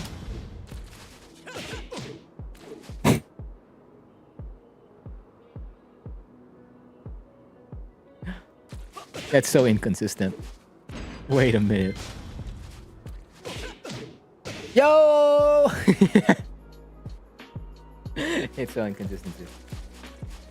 Waifu is not neutral. Waifu is a means to like do quote-unquote neutral, but it's not like... It's another aspect. That's like a Mishima neutral kind of thing. So like, Mishima's like Waifu down 4, right? Waifu DF1, Waifu 1-2. So what's Hwoarang doing? Waifu down back 3. Yeah. Or like, let's say Dragunov dash up down 2. Sure. Like your main aim at that point is going to be trying to get this SS4. If like you want to play like more compact and solid Tekken. Wow, wait, I lost on hit. Okay, it's just me then. Good. I delayed the option too much. I. And the thing is like even on like down 3-4, the fuzzy. When I said fuzzy, I thought of Azucena when she goes to the stance. Fuzzy. You can fuzzy guard it. Like if you don't change up the timing, the Hell Sweep will lose. And so would RFS back 3, so would RFS DF4. So you have to change up your timing. Of course, it's the same thing with traditional neutral, but the thing is like you have to do extra stuff. And it's like the next question you have to ask yourself is that can the character live off small traditional Tekken? Or small traditional neutral? Can the character like successfully win on that? Hwoarang can, you just have to really work hard. Like, can you take the Kazumi game plan and slap it on Hwoarang? What's your probabilities of success? If you were to like really just, let's say, jab, down back, let's say Kazumi down back 3, Kazumi down back 4, DF1 back 2, that kind of stuff. Hwoarang says, he can do it, but I guarantee you Kazumi will do it better than him. How about if you take Shaheen's? Shaheen's is the same thing. Basic down 4, down 4, down 3, DF1, DF3, forward 3, 1-2. And then you're gonna crouch while standing 1. Yeah, that's it. Can Hwoarang do that? Yes. You're gonna like waifu while standing 3, while standing 4, try to get a whiff punish, 1-2, down 3-4, you know? Like, your probability is always less compared to someone that's already good at doing it. Let's take a really basic Kazumi, a basic Kunimitsu. We're not even like gonna include like a lot of cheese for Kunimitsu when she can honestly do whatever she wants. So that means Kunimitsu's just gonna do 1-1. Kunimitsu's gonna do 2-2, a lot of 2-2.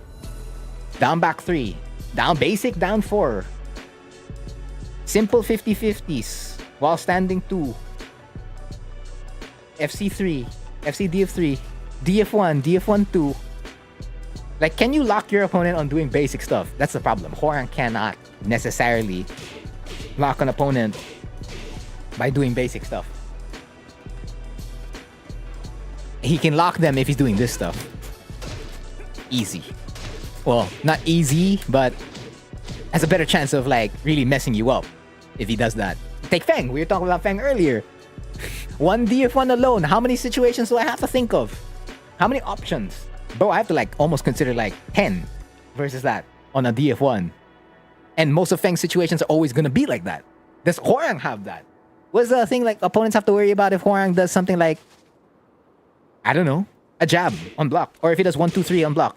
The first option that you always think about, step and backdash. And guess what? It nullifies a good amount of the stuff. See, for Feng, usually the best answer is like SSL block.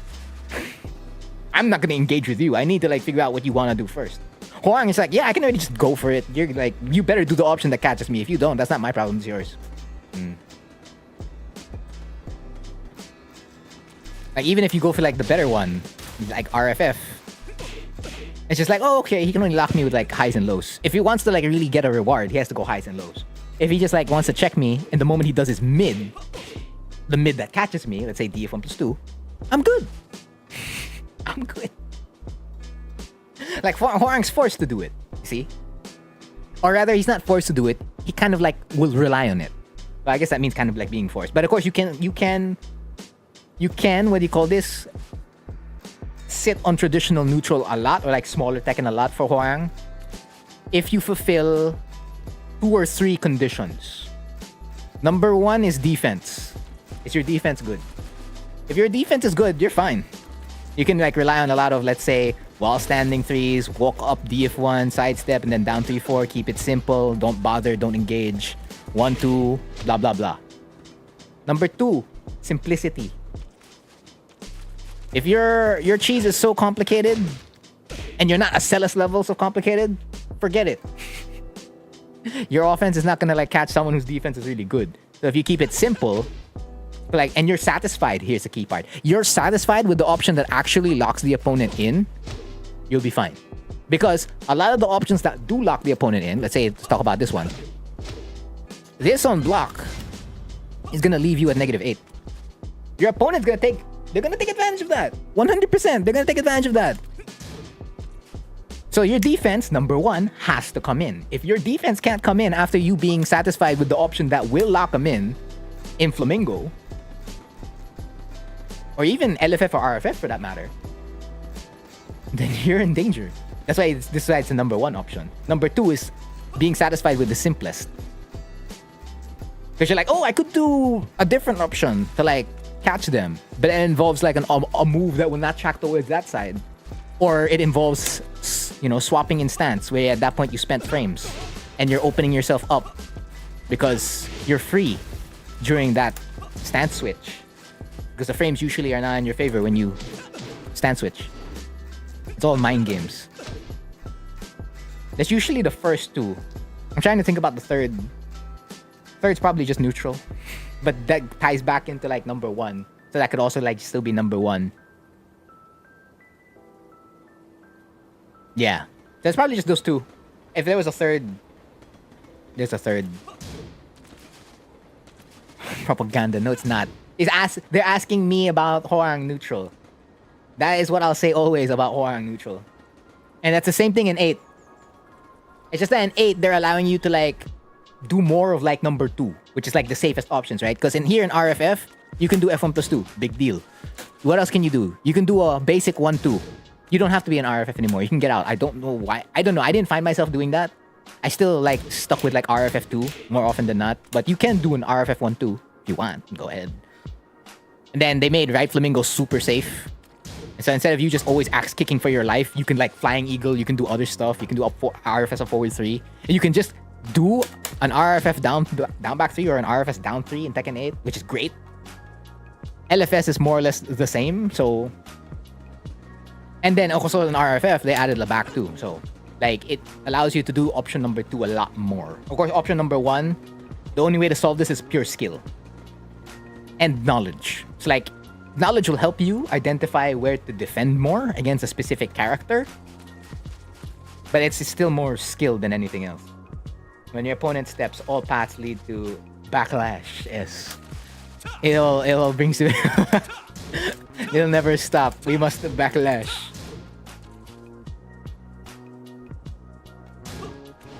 When they press that DF4.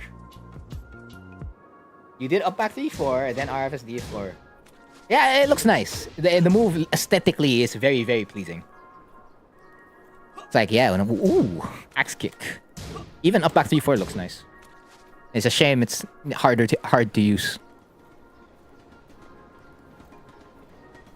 4-3 forward. Yeah, it catches right. I don't understand. Wait a minute. So on block, this will... hello? Notes, are you lying to me? You should not be lying to me. Oh, it's left. My bad. It's telling me the truth.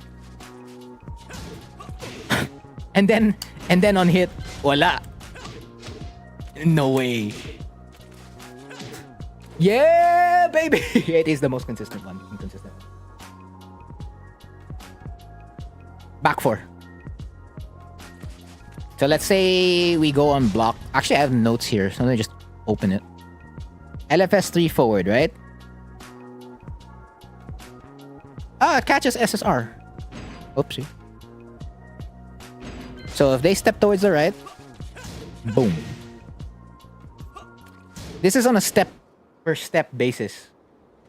You don't really have... Technically, if you want something that just really catches everything, this is where the power crush comes in. You don't really have much of a choice. The same actually applies to RFS.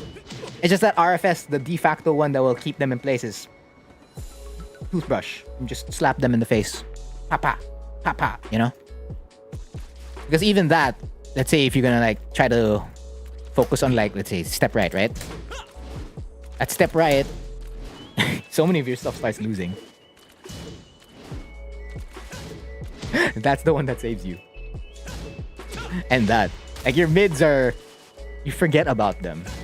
Because they can't save you. It's the same thing on block for Flamingo. You kind of like... Well, it's this boy. I'd say this one really helps you out. If you go left. But even then... Like, you have to know.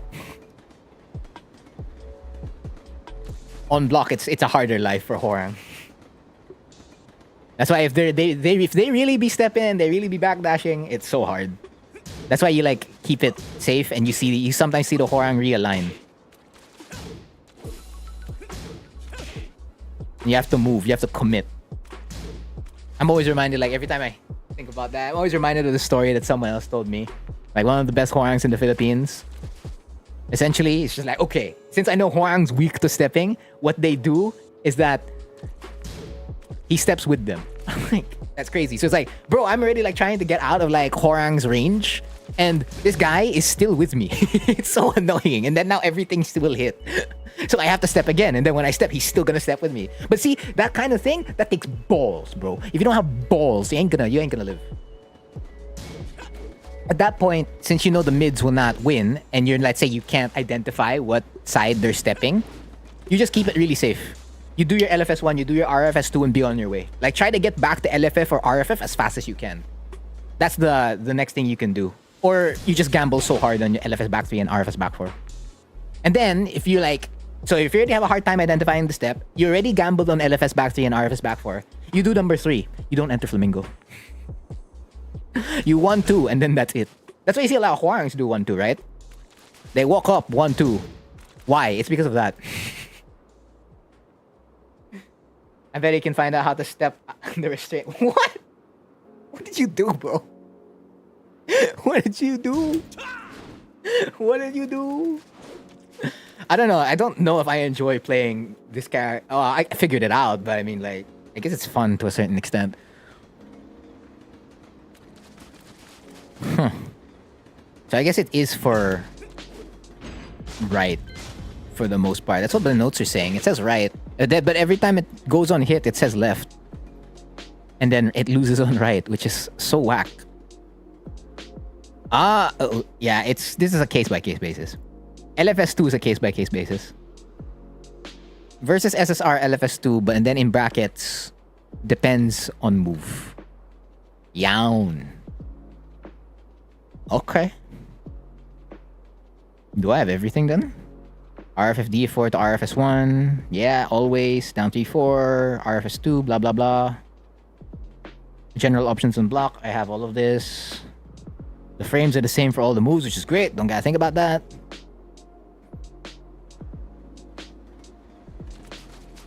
Yeah, because the options on block once you get into RFS1, it's literally the same. It's not a secret, bro. It's legitimately not a secret.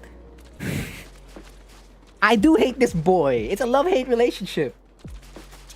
Like, bro, there are many situations I wish I was Miguel. That's why I got Miguel as a secondary, because I got so tired of people stepping me. And then when I played Miguel, I got so tired of like people just respecting stuff. So I went back to Hwoarang because people disrespect stuff. And then I was like, I want to be safer. Play Steve. And then I'm like, how do I get damage though? If they're not pressing. Then came back to Hwoarang. And then Leo. Alright, I want something where like they react immediately. Because usually they're not reacting immediately. It's kind of like Miguel. Oh, I can do like back 1-4. But it's not, it doesn't feel the same. It's not down 3-4. I wish I had so little stuff. What do you mean so left? There's no disrespect in playing Paul. I don't want to play Paul. I found that character tough to play. For me, personally. Obviously, the character is good. It's so annoying to fight a good Paul. But I can't live with a 14 frame mid. The standing 3? Not my style. Yeah, no, it's hard. It's hard to step with them. Again, you're open the entire... This is the thing. Like, if you could just block in this stance, it would change everything. 100% the character becomes too good. You know why? 1-2, and then I'm just gonna keep doing this. I'm gonna hold forward. I would legit hold forward. Like, bro, good luck. This ain't my problem, because I can auto-block. No, yeah, he really is the one X I keep coming back to. Again, he's still the only character I can play at a high level. Or, like, not necessarily a high level. I'd say absurdly high level, let's put it that way. Like, if I were to fight the nation's best, or like if I were to play someone from like a different country, like the country's best players from every other country, I'd have to only play Hwoarang. My Leo will not cut it, my Miguel will not cut it, my Steve will not cut it. I have to play this boy. He's the only one. The only one. Yeah, I think I have my notes. I think it's good. 3-3 forward? Yeah, right. Still right. Yep. And then, it's so odd. This is the most amazing thing about this character. On block, it will catch the right. But guess what? The moment we go... Why? I don't know. It's Tekken for you, bro. That's Tekken for you. It's like, yeah, I know it tracks towards the right. I bet. That's why you do this. It's kind of like... I don't know. I don't know if I do the chop often in LFS. I forget. I know I do it more in RFS. It be. How long did it take me to get Paul to Fujin anyway? Let me check. Since I'm already here with my notes, I can open it. Paul. Here you go. Characters. Where's Paul? He's not part of the one stream gang. 2 streams. Took me 2 streams to get Paul to Fujin. I have a 60% win rate. Yeah, but I played 76 games. Yeah, exactly. That's another thing I wish they did. That should be natural. This should be natural. Like, it's fun to do the mix-up and all, but I would wish, like, this is natural. And again, it's a delicate balance for this character. You make him too good, he's gonna be probably one of the strongest characters in the game. Make him too weak, he's gonna be like a cool stance character that's just ass. So he has to like balance out somehow. Time check, it is 11:16 for me in the evening, Philippine time, GMT/UTC+8. Been live for roughly an hour and 45 minutes and 3 seconds. I think I have my notes. It should be enough.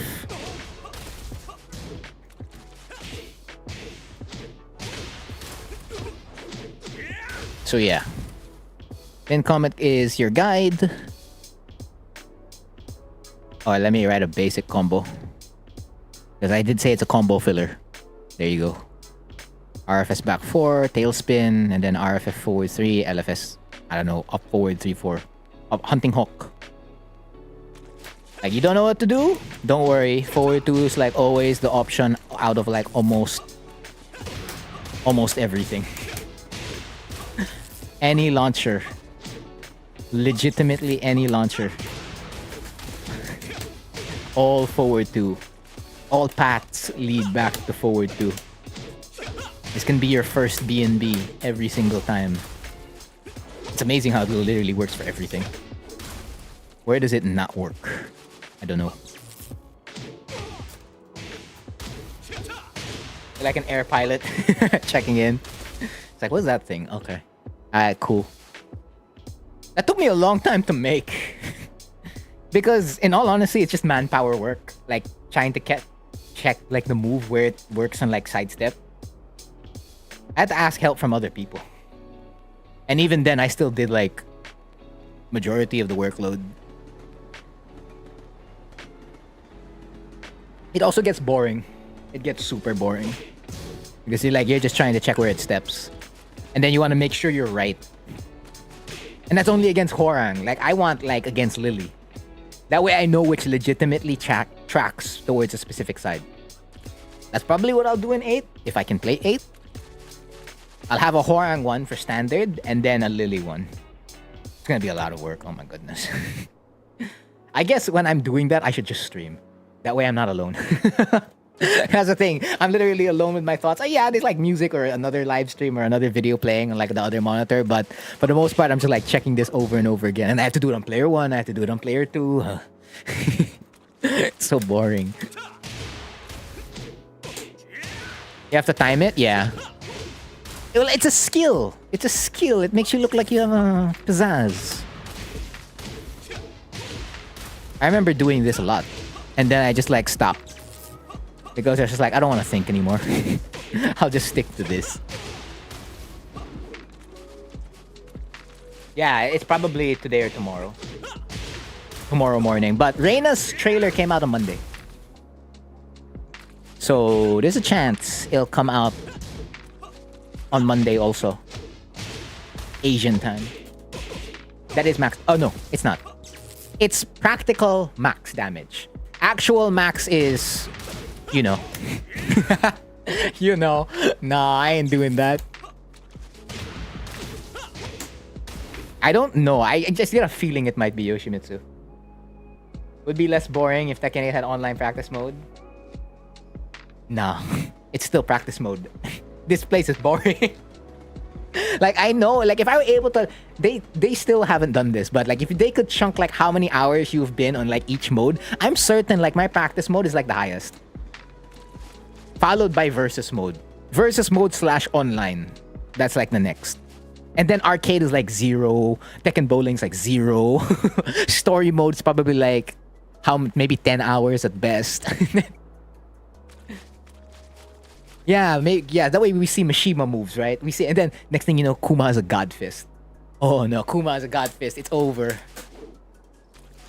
He's like, they're fine. He's like, yes, I'm a big character. I have bad hitboxes, but hey, I have a God Fist now.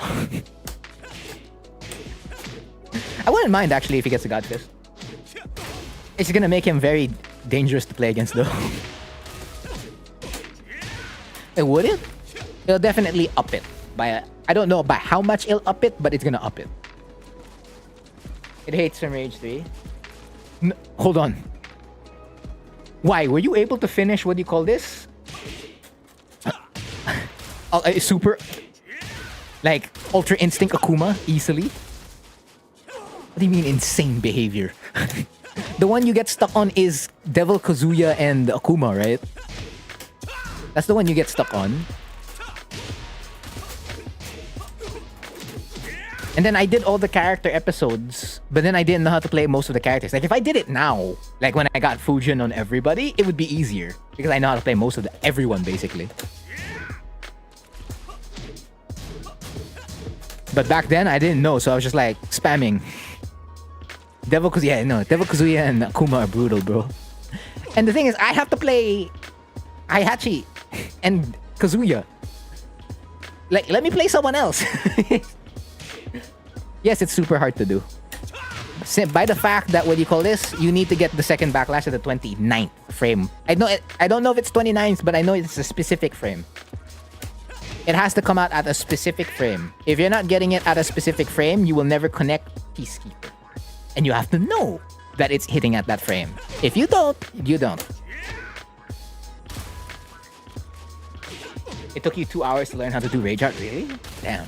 You didn't just like Rage Art button? What do you mean I make it look so easy? Bro, I've never hit double backlash in my life.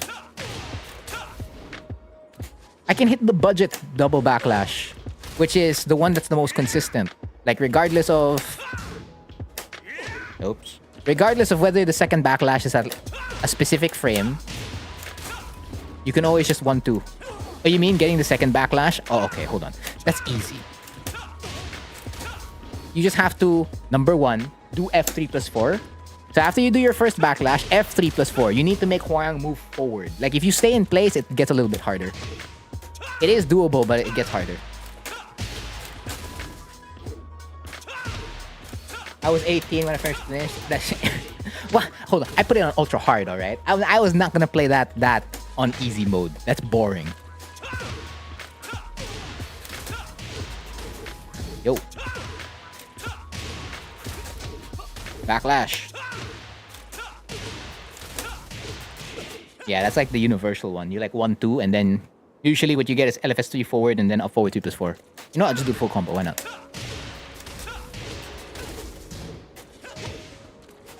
This combo is something I will like never go for.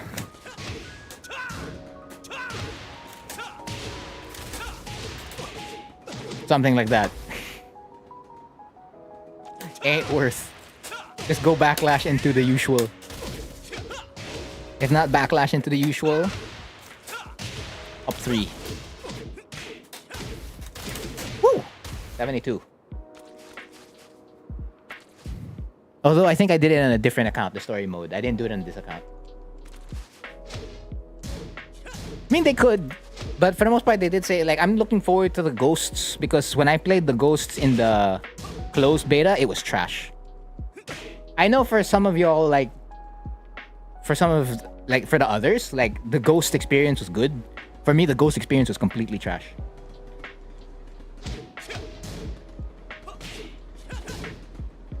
Back 3, DF4, backlash. Back 3, DF4. You forgot an up forward. You forgot a 3 forward. Yeah, no, it does look swag. And you're gonna be doing that a lot more in 8. Like when you get the flip, it's always a lot of backlash. It's just the one thing I have to learn. Because when I was trying it in the beta, I didn't like it. And I was missing it a lot. Oops.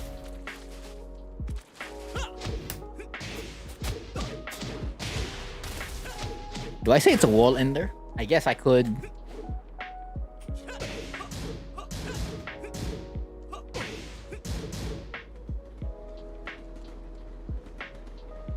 Nah, I think my notes are good. I don't need to add that. I'm good, I'm good. The wave dash forward, the end is hard. For which combo?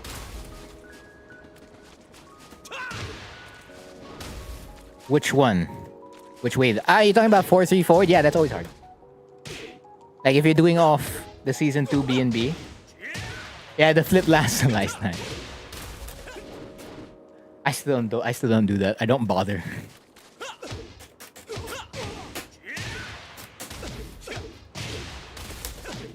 Whew. Did not hold forward.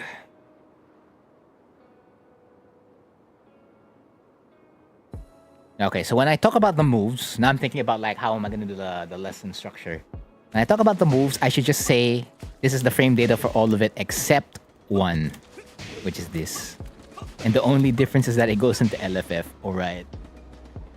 No, yeah, I know what you're talking about, the BNB. And I should record some of the Hwoarang stuff I need right now. That should work, right? Oh, you're slow.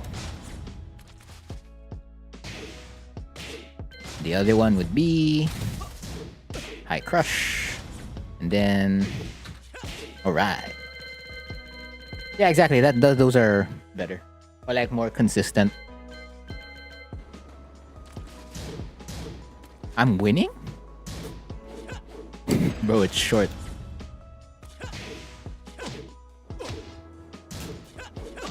There you go. Next. Yep. Next.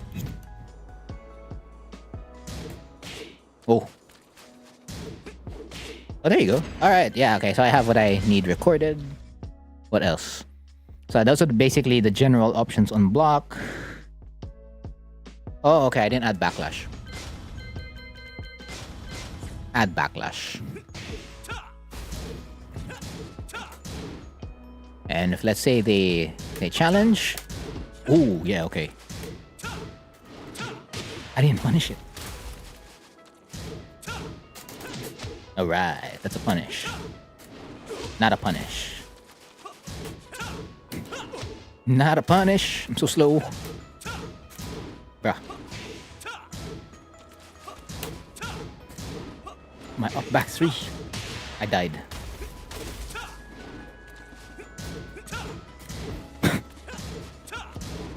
I'll just give up on the launcher. Bro! There you go. Now I have... Those are the options on block. I said I don't need to record the options on hit. Okay, yeah, I think I'm good. I'm good. So I'll probably wait an additional minute if there's any questions. If not, I'm gonna go straight to the lesson. And of course, again, if you're new here, I don't think anyone's new here though, but just to repeat, I will usually ignore everything in chat until I'm done. Until I'm done talking to myself. And once I'm done talking to myself, I'll get back to you. So I guess the stream structure is always lesson last and demonstration last. 1, 2, 3. How many waivus? How many waivus you want after a backlash? As many as possible. That's how you assert dominance. Woo! And it still goes in. There's actually a benefit to doing that. It's a slight benefit. Your FF4 is closer. That's it. And you can like maybe get an inch or two to like push them closer to the wall. That's about it.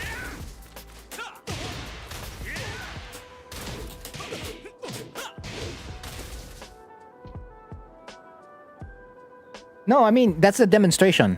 Like the demonstration of the lesson. So later, I'm gonna focus on like trying to like press as many forward 2s, LFS 2s, and RFS 1s as much as I can.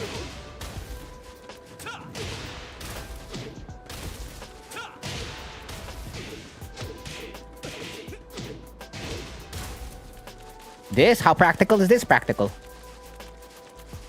I mean, hold on. These Hwoarangs were doing this ever since, bro. Like, go watch Tekken 3, Tekken Tag 1 gameplay. Hwoarangs were doing this all the time. It must be practical. It must be. There's no way we went like how many years of Tekken and this is like the one thing they were doing was completely impractical. Bro, I don't think so. Completely practical. It's just that if your opponent is constantly locking you in, let's say like Feng, or like Steve, or whoever, or let's say Kazumi, Shaheen, you can't L dance. Because again, you need space in order to do this. And it helps, so like, if you don't have a backdash, right? If you don't have a backdash, this is a substitute for the backdash. Instead of you just staying in LFF the entire time, you're just like, bro, I can access RFF if I wanted to. What's the new back 3 BNB? It's a question mark. But it definitely involves doing that. Up forward 3 plus 4 forward. Up forward 3 plus 4 this one. All the time. That's always going to be part. But I don't know which route we're going with yet. I know for the most part it's going to be like F back 3, F4, and then Flying Eagle, RFS 3, 4. It's a question of what you do after that. Do you go for the down 4, 4? Do you go for the back 3? I just know after the flip, you do backlash and then up forward 3 plus 4, up forward 3 plus 4, up forward 3 plus 4. Always. It's slow. I mean, it takes like 8 frames, I think, to like enter RFF.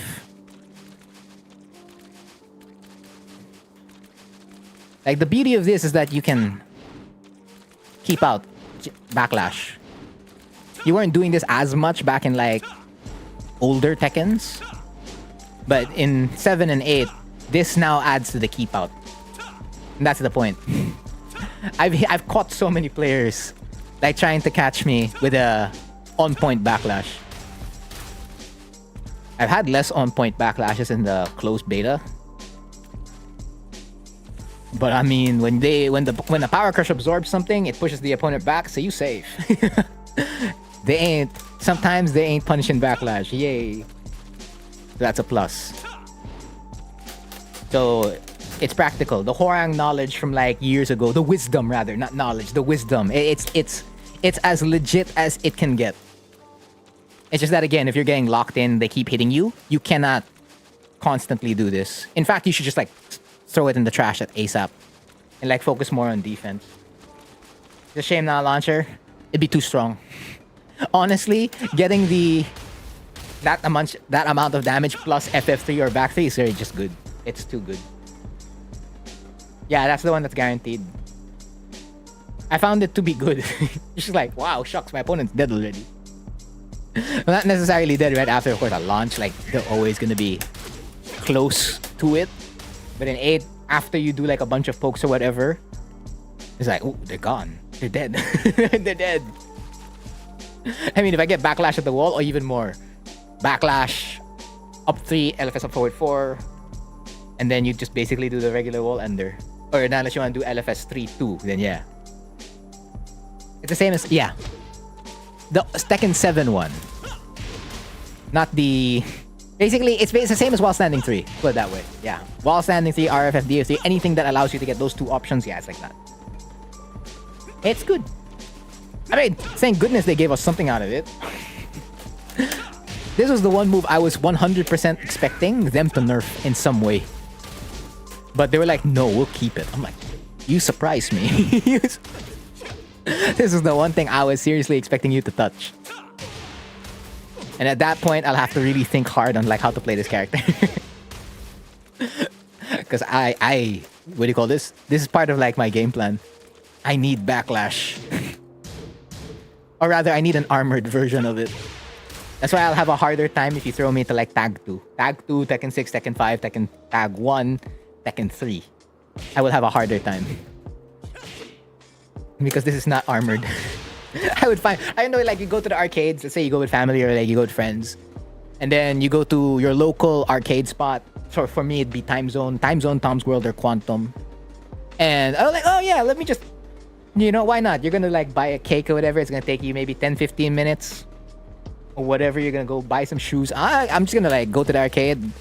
I see Tekken 6. I see Tekken Tag 2. Let me get a token. Or, like, I'll load my card. And I'll play some Hwoarang there. Proceeds to press backlash. The opponent is gonna jab me at the same time. Let's say since I'm so used to like forward 2 in the backlash situation, I do forward 2, I press backlash, I lose. I'm like, all right. All right, I'm playing a different game. Yeah, some of them are like getting rid of it already. Like at the mall I'm closest to, there's no more arcade cabinets.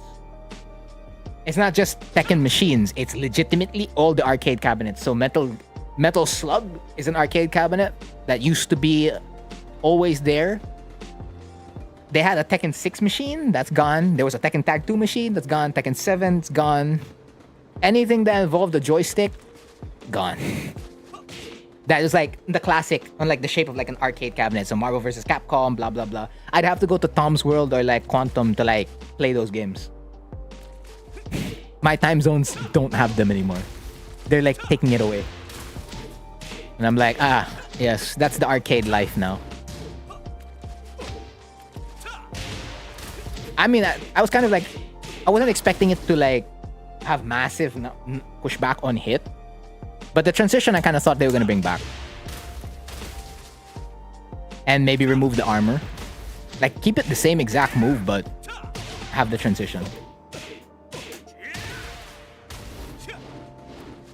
But they didn't touch it, so I'm like, I'm good. I'm fine. Yeah, they're getting closer and closer. kid-friendly casinos. Yeah, you have the crane games. You have the games where you put coins in, and then you get like what's your payout? Your payout's tickets. It's all the games I wouldn't play. Ticket games. I mean, they still have a DDR machine. Oh, not a DDR machines. I think it's a different game. The one with like, it has 5 things you can step on. One in the middle, and then it's like an X in the shape of an X. I don't know the game. I just know it as that machine. They still have Drum Mania. There's some of the music machines. All the railgun shooters, light railgun shooters, they're still there. Like Time Crisis, I can still play Time Crisis. Like that's probably gonna be like my go-to when I go to like one of the arcades. If I see a light railgun game, I'm like, okay, I'm gonna play Resident House of the Dead or Time Crisis, Ghost Squad in those games. The others, not so much. Racing, yeah, racing games are still there. Down 3-4 into backlash, instantly causing. I don't know. Nobody was pressing after RFS down 4 for me. Nobody did. So I always just used it as an opportunity to do RFF back 2. Or like another down 3-4. The only fighting... Yeah, but that's not a fighting game, man. It's just... That's the mobile port. The Injustice they have there is the mobile port. Is that the same one you have? Because the one I know that they have in Time Zone is the mobile port. I mean, ever since they brought Injustice to the arcades, it was the mobile port. I'm like, bro, I can just like download this on my phone. And then I can play the game. I don't have to like get cards that come out from the machine, and then that's like my team. Like, bro, I can just like gacha for like the characters. It's easier. I think my team in the arcades was ass. I had Nightwing. Who else did I have? How many cards do I have? I don't remember. I think I have like Shazam also. Who was my third card? A Nightwing, Shazam, and one more. Maybe Green Lantern. Yeah, I know exactly. Yeah, that's not a fighting game. That's the mobile port of Injustice. It's not the Injustice fighting game. I remember they experimented one time. They had one of the arcade cabinets, and then like they had 2 Xbox controllers. So essentially, it was a time-based Xbox that you had to like pay 30 pesos or so for to like get a 30 minutes or an hour. That died out. It didn't even make it. You guys had 0 arcade presence. I don't know if I want to say you missed out or you did. Because it depends on like what time in the arcades you got into. So if you came at the later end, like let's say Tekken 7 arcade, like even for let's say the Philippines, you didn't really miss out as much. Because as soon as the game got released in June, nobody was going to those arcades. It was all play spots all the time. And of course online. Gaming lounges. So the experience for most players was that. Like, so many people didn't experience arcade. And sometimes you didn't miss out on much. Because some, there were fights as well. And then you'd also watch someone go all the way up to your arcade. So yeah, you already know like some people like leave you. They won't rematch you. Imagine seeing that in real life. So they drove all the way or like commuted all the way to your mall to play. And then they see you playing, they try to fight you. They lose maybe 2 or 3 games, and then they'll stand up. They will legit stand up, and then they'll just wait for you to stop playing. Like, okay. Alright. Alright. And they're like, only you, basically, your other teammates or friends can play, but they don't want to fight you specifically. So like, what am I doing here then? What am I doing here? You'd have to, at that point, you'd have to like go to the hot spots. So like the places where a lot of people will always play. It doesn't mean it won't happen there, but for the most part, the probability is far less because people just want to play and it's like, bro, it's always packed. So you'd have to travel to those malls specifically, and those malls were far from me. I was only able to go there like a couple of times, less than 5 times. But you'll get games and you'll get death matches. But you have to go all the way there. Like, bro, I just want to like go to the mall closest to me. I can't stay at my home spot. If PAX is cheese. It's just like, no. It's really more player than character than anything else. Like, people will avoid And you get to see it in person. Some people are like, yeah, I want to see that. I want to see you like just chicken out versus me. And then some people are just like, I'm part of that crowd. I'm like, oh, they don't want to play. Damn it. Damn it. It looks you in the face. Yeah, if it's a cabinet where both of you are sitting beside each other. If it's a cabinet where you're across each other and like you can't see each other, you'd have to like go look under like to see it. Or like they stand up from their side and they look at you. That's how loud the fights broke out. It's less of like people running away, it's more of like the taunting. It gets really heated. That's why sometimes you didn't miss out. I guess the only thing you miss out is like the offline social exposure. Like meeting people there offline. The most dejected I mean, bro, you're there at the mall. Because, right, okay, so if you want to fight an opponent in Tekken now, or like even in 8 online, you just go to an arcade cabinet or you queue up in rank or quick match. I don't have to spend a single buck to like wait for an opponent. There, I have to strategize when I'm queuing in. Because when I queue in, I had to spend like 40 pesos or so. Bro, Tekken 7 was expensive to play. It's like 50 pesos at one point. It's essentially $1 for us. So, I have to swipe. You have to swipe at the right time because if you don't, you only get 5 stages to play on. And we were already giving the CPU mercy rounds so that we can stay longer on queue, essentially. Queue IRL. So if I catch someone, let's say they're not someone who lives nearby because they're not a regular at our home spot or mall, right? If they're completely different and they come all the way to my play spot, I already queued in and I can see them because Tekken was literally, the Tekken 7 cabinets were right beside the cashier. Literally. So I'll know if you're loading up and whatnot. So I'll watch them load up. They're gonna sit in the cabinet. They're gonna fight me. And then they'll stop. And I'm like, come on, bro. I wasn't even that good yet. Of course, it didn't happen all the time, but there are a few times where it's just like, bro, I'm ass. What do you want? I'm not one of the top players in the country. There's no reason to run from me. Now it's a little bit different. Because I'm good. But I'm like, okay, I get you. But back then, bro, yeah, no, I don't understand. And I wasn't even like a standard Hwoarang. I already told you how I learned Hwoarang. People always shut it down. So I was like this kind of Hwoarang, the most basic app Hwoarang you can think of. Please whiff punish. That's like, kind of like my kind of deal. L dances, waiting for you to whiff punish so I can get a back 3.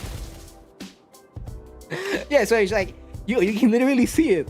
And then when you're done playing, they might queue. But the thing is, they're gonna leave if you swipe in. So like, you just tell your friend, or like your teammate, or whoever, like other people you meet in the arcade that you're friendly with. It's like, okay, you play. Like, bro, I'll just coach you. That's like the most I can do. Or even not even coach you, I'll just watch. Like, cause I can't do nothing. I mean, you could confront them about it, sure, but I'm like, you know what? I'll just leave it be. It was expensive. It was $1 a swipe. In time zone specifically. Of course, that price went down all the way up to, I think, like 35 pesos.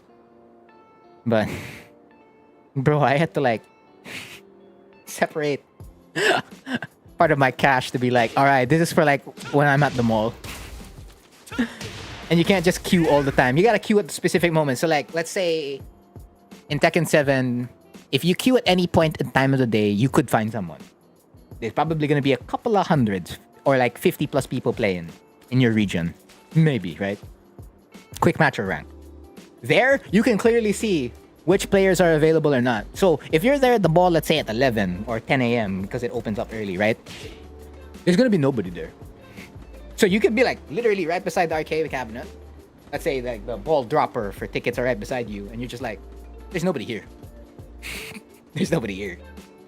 So you come back in the afternoon. There are some people who are there in the afternoon. But usually everyone's there, or like your regulars are typically there by night. So like 6 p.m., 5 p.m. onwards, all the way up until mall closing, that's when people are there. And that's the only time you should start queuing. Otherwise, you're wasting your cash. Not unless you needed to like lab something in quotation marks. Because there was a practice mode. You could enter, you could queue So like you play arcade battle and wait for like someone else to fight, or you go enter practice mode, a pseudo practice mode of sorts, for like 5 minutes. And you have to like, so bro, I have to like spend $1 to like go into practice mode. I'm like, no, that can't be. But you kind of like had to. No Wi-Fi, yeah. But they could tackle you also IRL, so I mean. Let me play, I'll use Gigas. Some people just straight up avoided players, man. I don't know if I'm supposed to be happy some people avoided me when I was trash. Again, I guess it also didn't help that my play spot was considered one of the hardest play spots to be in, because it had one of the best teams in the country. That was like, that's our home spot. So those are the people I was regularly sparring with. So I don't know, maybe the assumption was like, oh, since, you know, this player's sparring with them, he must be really amazing. And then when we play, it's not like I'm blowing them out or anything. Sometimes they even beat me. But like, nah, okay. I won't use mix-ups this time. Yeah, and then you had all the, what do you call this? You had all the unspoken rules. A bunch of unspoken rules. Like, you've heard me and JDCR talk about those ones in certain YouTube videos. That applied everywhere else, dude. Like, some of the unspoken rules were a little bit different. Like, I know for the one in Korea, like, you can't do, like, basic downforce over and over again. Because that makes you, like, an asshole or something. We didn't have that. But, like, you couldn't, like, throw all the time. That was considered cheap. You had to always give a mercy round if you were outplaying your opponent. That way, they get their money's worth, in a sense. There were a ton. And then, like, lining up, you always have to, like, put your card or whatever to queue. And then if you... And it's queuing for a specific cabinet, right? So if you're queuing at the winner, you're gonna have to wait for, like, the winner to lose. And it's not, like... I know, like, Time Zone put up, like, a sign on top of, like, the... So, like, the Tekken 7 art, and then you have the machine, right? So on top of the Tekken 7 art, they put, like, say, after 3 games, swap. You know nobody followed that. Legit, nobody did. Because it was always like a deathmatch. So that only got followed if it wasn't a deathmatch. If it was a deathmatch, bro, nobody's following that rule. So that's like an unspoken rule. So like if you were a new kid in that arcade or play spot, and you see, let's say, 2 brawlers deathmatching. That's right, brawlers, intense. That was the definition of intense back then. If you were like yellow rank, you were considered a high rank if you were yellow. Or at least for our scene. Because the highest we had was red. And of course, like, Japan and Korea, they had everything. Us, our highest was red rank. So if you were around yellow to orange, if you were green, you were like, get in there. So you could have like a warrior deathmatch, a brawler deathmatch, a vanquisher deathmatch. Those are intense, and nobody's gonna leave until like they're out of load or like out of tokens or whatever. Or until someone actually promoted or demoed. So like let's say one of them's out of load, right? So they try to swipe their card on the thing, on the card reader. It's gonna say they're insufficient load.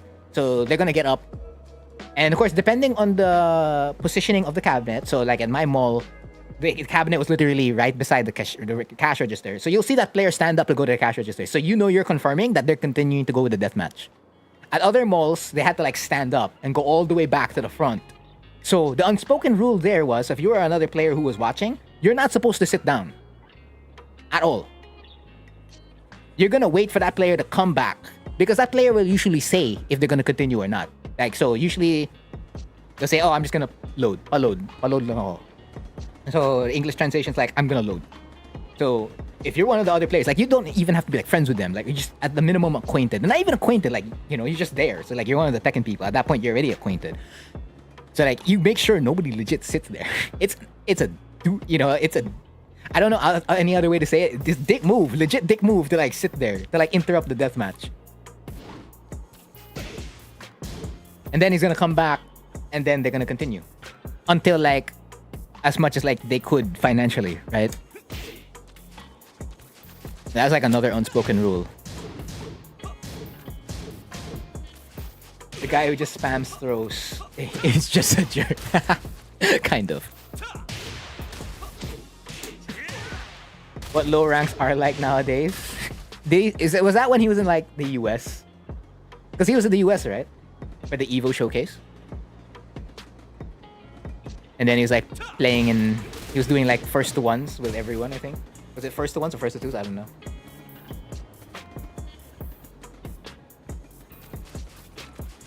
Oh no, that one. Okay. That video. No, yeah, that video was fun. I don't understand. Indeed, their decision making is completely different. They don't follow the same logic. That's why you can get messed up by them. She's like, nah, Hwoarang's supposed to do like the classic stuff. What, this guy's doing snake edges. And I'm getting hit because I'm not used to the rhythm. I guess another unspoken rule in arcades was that anyone could beat you. So like, it didn't matter if it was a kid lining, like queuing up to play. Like, bro, not unless you've confirmed that you can legitimately outplay them, you better play seriously. So like, everyone was like forced to like always be like on their A game. Or else you're gonna be like the laughing stock out of like everyone. It's like, ha, talo ka, oh. You lost. And the other players who are just behind you are just laughing. Existential crisis, yeah. Yeah, so I don't know. I don't know if you missed out or not. What I do know, and this is completely anecdotal on my part. I don't have legitimately hard evidence for this. What I do know anecdotally is that most players that came from the arcade time are usually sitting around intermediate to close to high level, typically. Like, none of them are pushovers. Even the ones who would chicken IRL. Like, not play you straight up. So I think in terms of like just Tekken skill level alone, based on the players I know that have come from the arcade time, that's where they're at, typically. Not that that really means much or anything. It doesn't.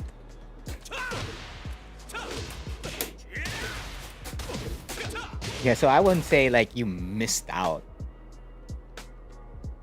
If anything, Tekken 7 is like a golden era, so Tekken 8 is gonna be like a golden era. I hope it should be. So like, there's gonna be more games and like more events to like attend. What's intermediate rank for online in our country?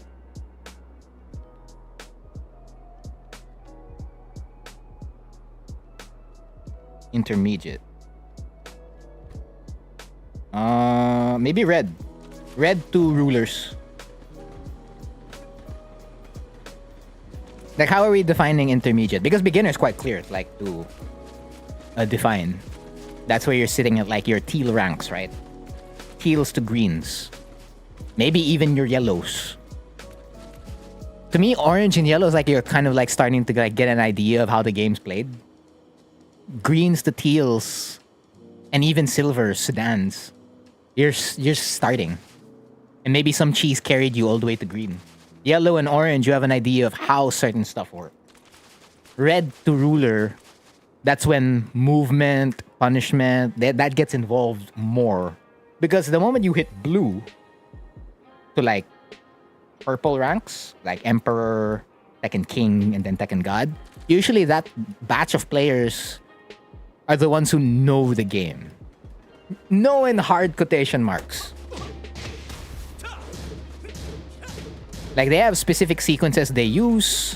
They understand punishment a bit. And like, even adjusting, you'll kind of like find that. And of course, the moment you enter God ranks, well, most of the players there know how to play the game. Very few of them are like super relying on like hard cheese. But there are still a good number of them that do rely on hard cheese. Yeah, I'd say roughly red to rulers. And then for like, if it's offline, you have to identify like how much they know or like how they're performing at the game. So it's essentially the same descriptions I was using for like the colors of the rank. Your hair's already gray, bro. Not like this. Hey, but congratulations to taking Fujin.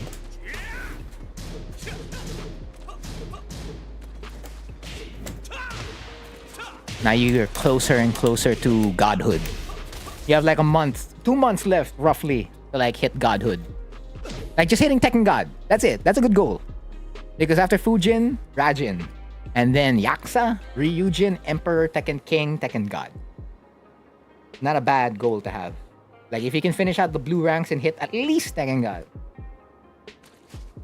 Very good, very good. Alright, I'm 3 minutes to 12 midnight. We talked about a lot of stuff. And it's also time for me to talk about the lesson. The one and only Hwoarang lesson. Forward 2.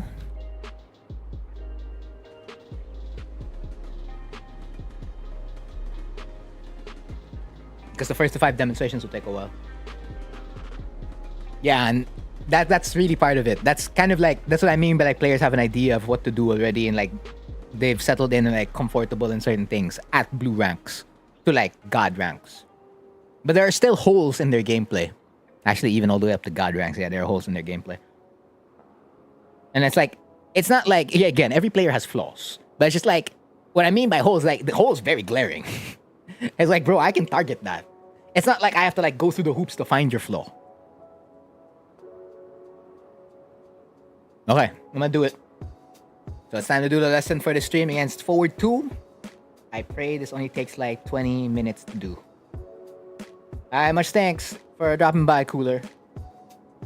Alright, let's go. 3, 2, 1. Hello and welcome back to Advanced Hwoarang Lessons. Today we're gonna talk about the most classic move. That's right, Forward 2. This chop. And this chop doesn't come just from left foot forward. It also comes in left flamingo, LFS2, and right flamingo. So the only one who'll be missing out is RFF. But don't worry, you can always just cancel out of RFF to do Forward 2.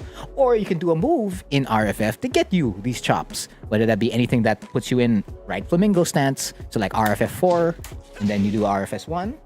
Or RFF Forward 3, and then you do LFS 2. Chops a quintessential mid, essentially. There's a lot of things this mid does. We need to go over every single one of them.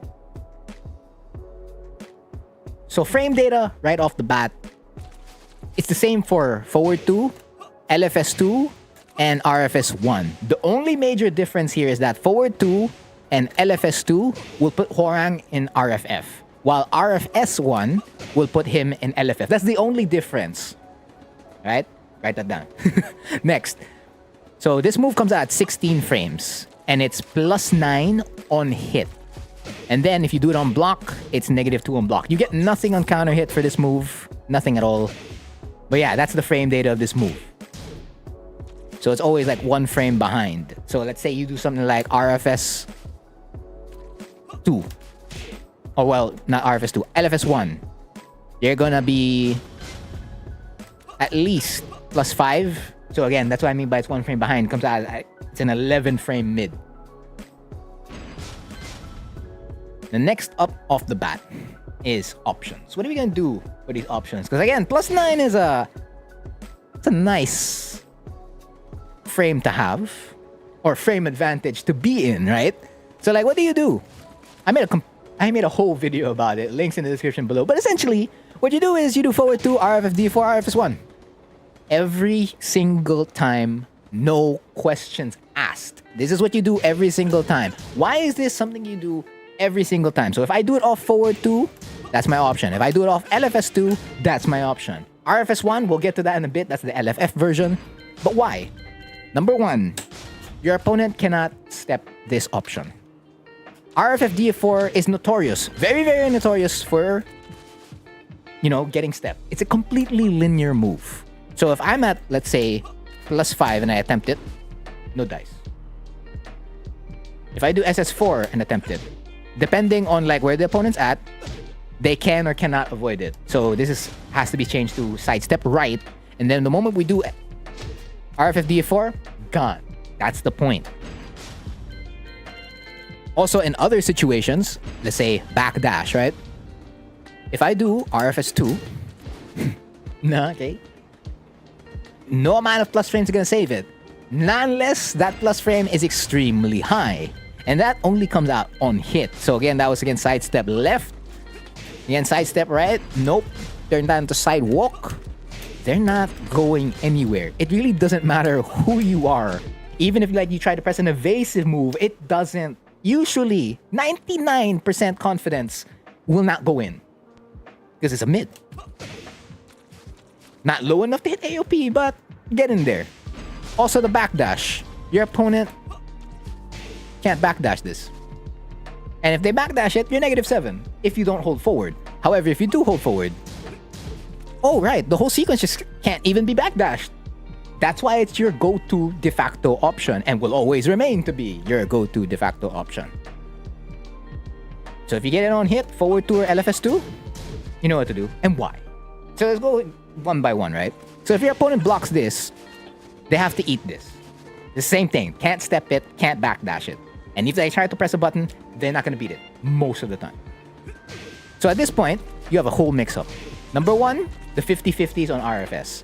So if you're not going to go with the safest option to keep yourself in check, and then this whole layer on like -2 on block, we'll get to it.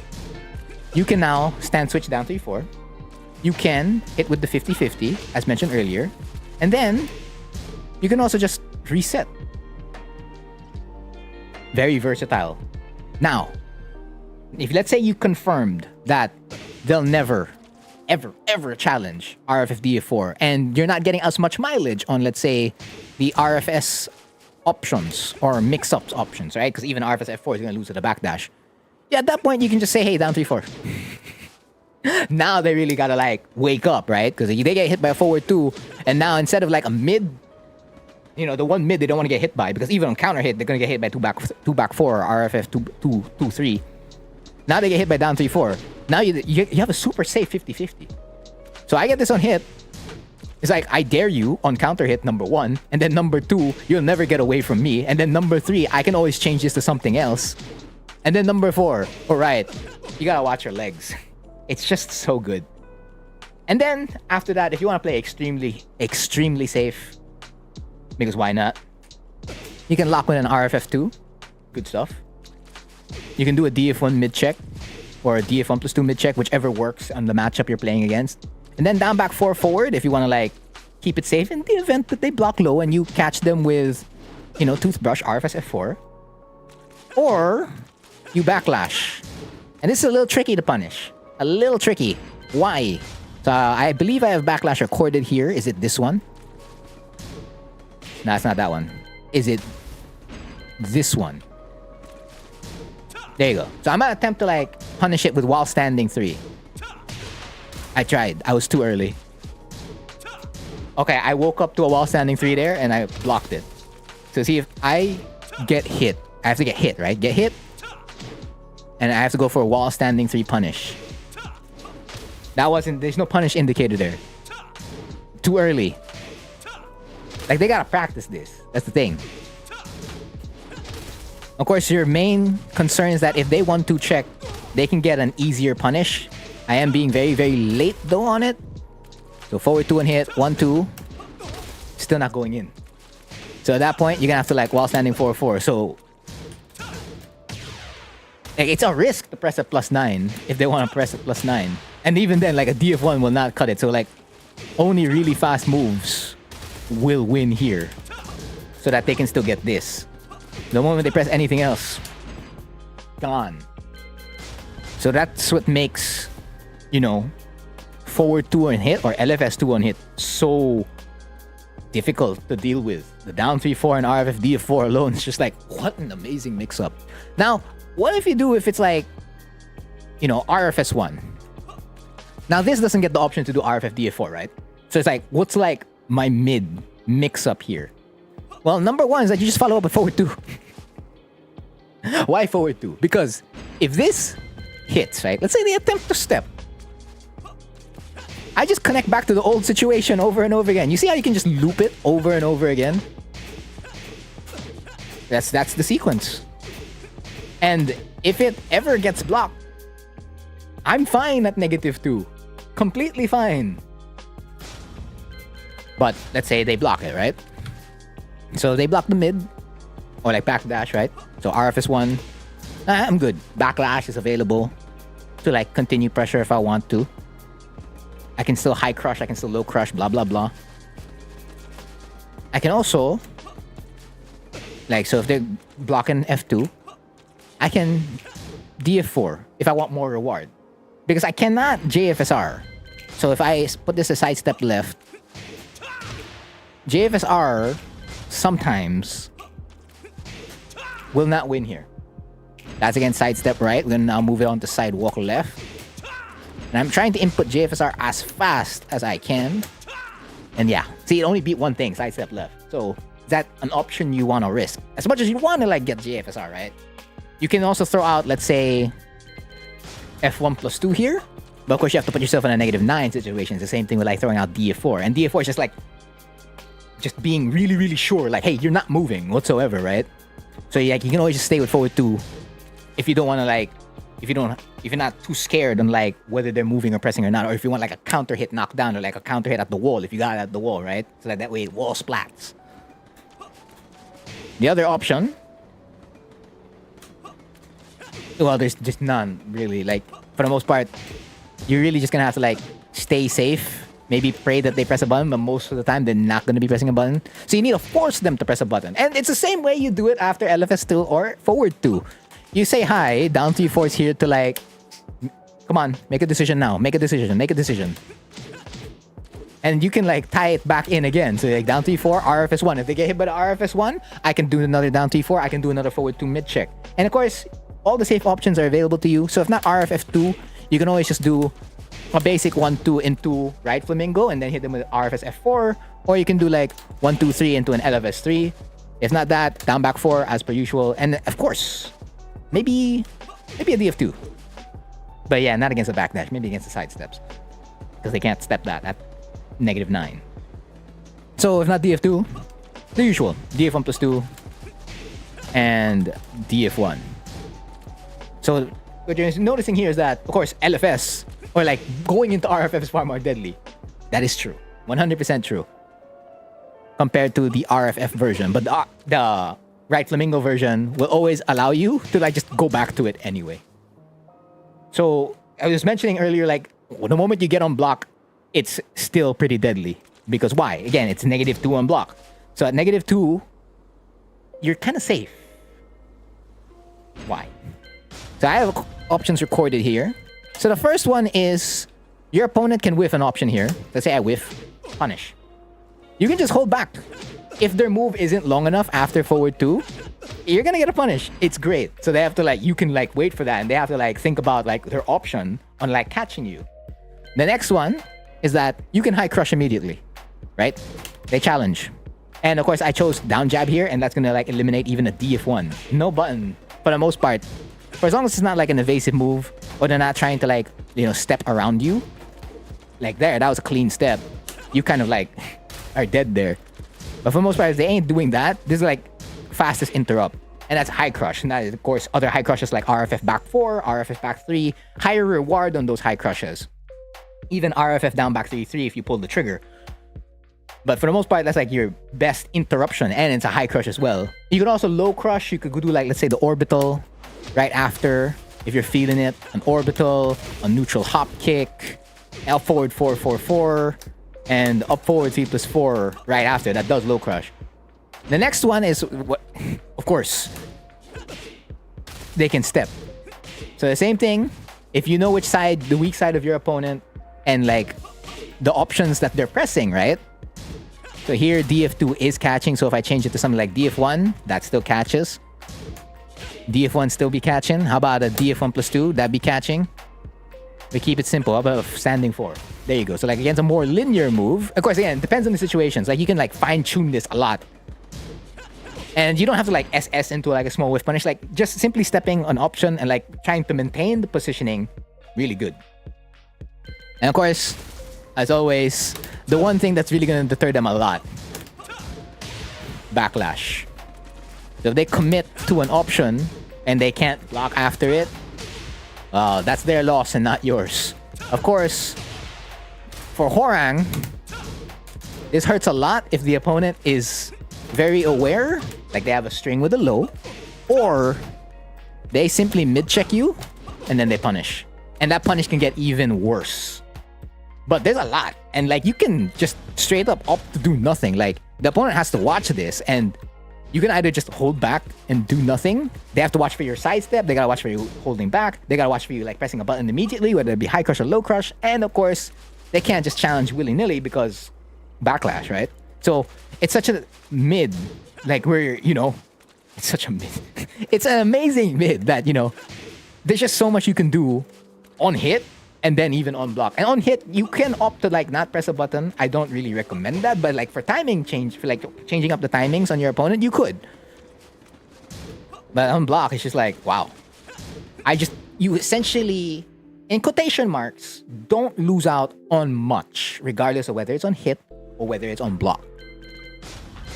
And of course, this move, while it's so amazing both on hit and on block, it does track towards like a specific side. So let's say I do LFS1 on block, right? LFS1 on block. Where does forward 2 track? It's towards the left. So if my opponent's stepping towards the left, I forward 2. Alright. What if I do a jab on block? Alright, we good. We just rock with that. Now they step in towards the right and I do LFS1 again. Yeah, again, tracks towards the left. However, if I do a jab, interesting. But again, you're 15 frame mid if you throw that. And if I'm like really close, still works. Now, if I am in, let's say, left flamingo, this one's where it gets a little bit tricky. Because this depends on like on block and on hit. So if I do something like LFS3 forward into LFS2, it will not track towards the left. However, it will track towards the right. Now, if I do this on hit, something changes. I don't know why, but it do be like that. And then that'll catch towards the left instead. So you gotta watch out, like lab that out. Or you can just check out the sheets, the tracking sheets I made for Hwoarang, and look at specifically the left flamingo situations, both on hit and on block. So, because the tracking for LFS2, a little bit wonky. Now, RFS1 though, that's pretty straightforward, right? So again, if you, let's say, do 1-2-4 on hit, right? Or 2-4 on hit. I mean, again, you're like plus 11. They're not moving. So let's change that to like, let's say, 2-4 on block. All right, loses to left. Loses to right, rather. And there you go. Sometimes be catching the left. Right. How about a different situation? Let's say RFFD4. Right, there we go. But that applies to right, RFFD4. I mean, against plus 7. So we need to look further. Something where our frames are not as high, but still flamingo. Perhaps this. Plus 4. LFS4.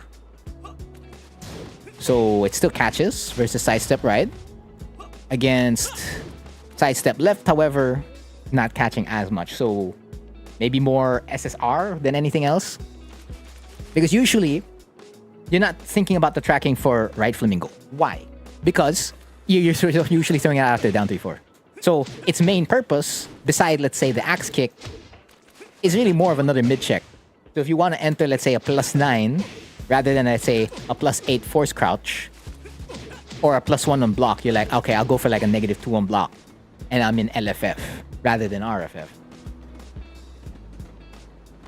You're usually there to change up a lot of the timings, and to like check safely with the mid, because I believe the axe kick here is the one where, yeah, can potentially lose out versus a step. Change that to walk.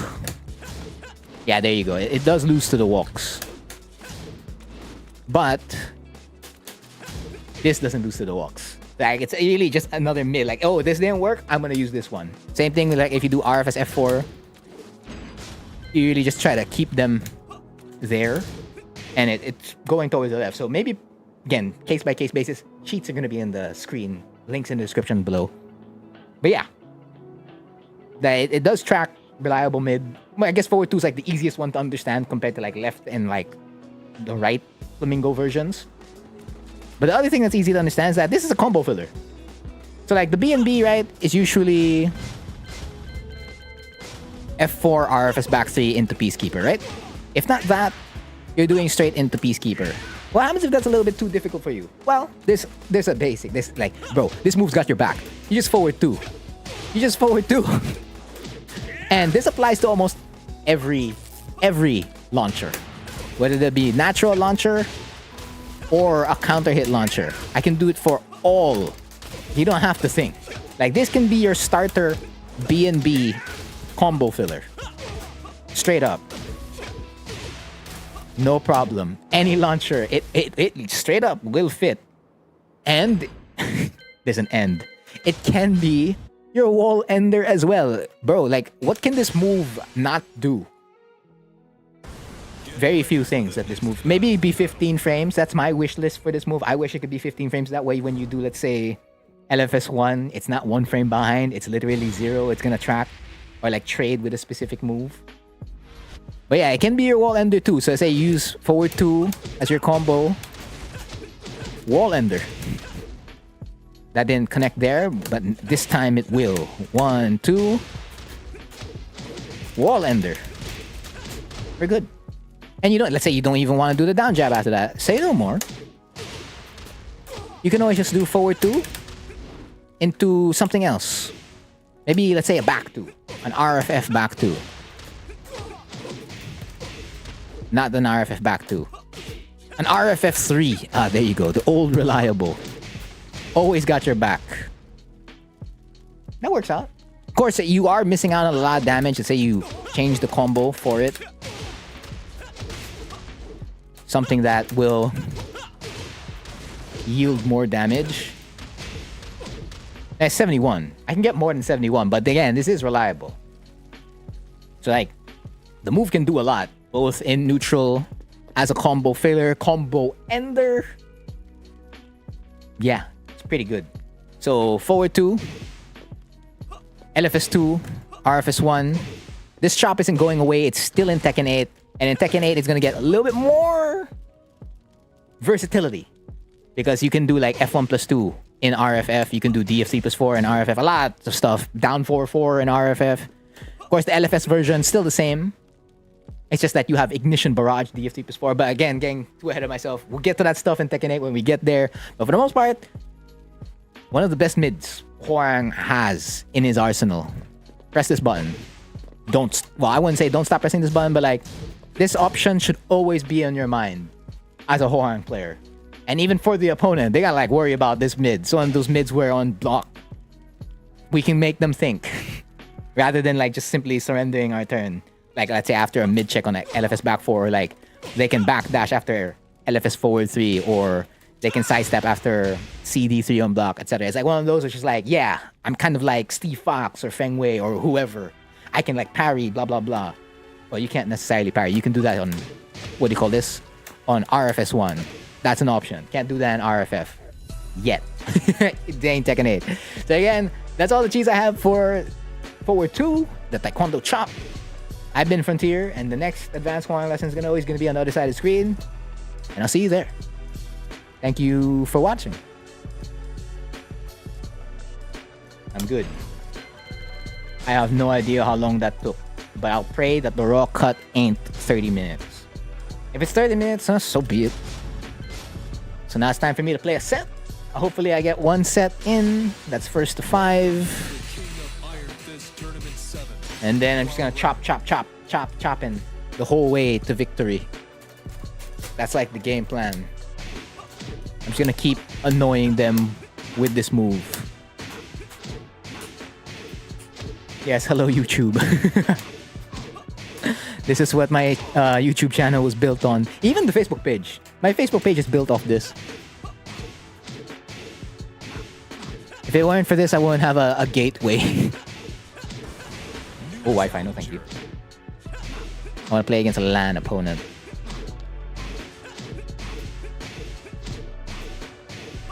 I forgot to include it in the video, but like, this is the reason why Hwoarang's the king of checks.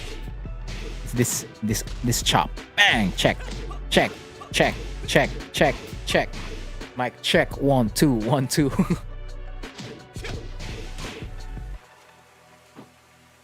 It's also gonna be December soon, no? Damn, it's gonna be Grand Blue time soon.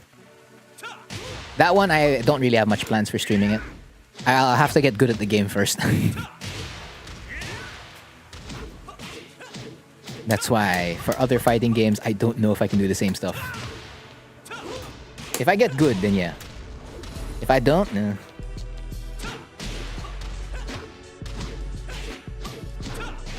Because to make my videos enjoyable for a more casual audience, I'd have to like get better at editing. Grand Main Fantasy. Yeah, if you're not gonna buy the game, I'm buying the game though.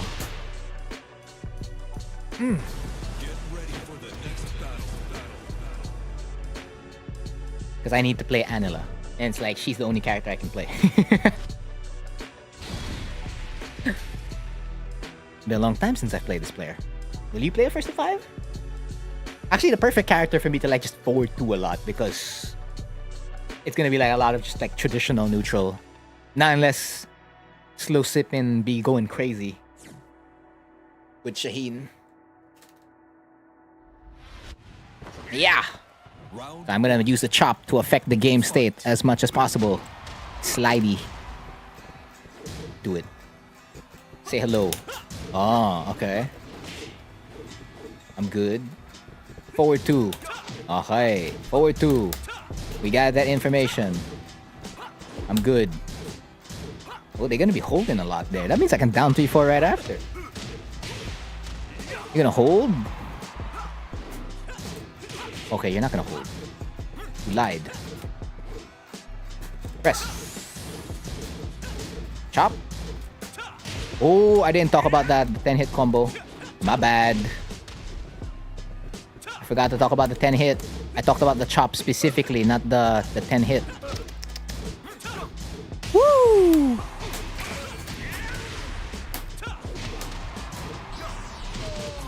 Do I have to record another part for it? Maybe. Round 2. Yeah, that can play Tekken 8. Chop. Okay.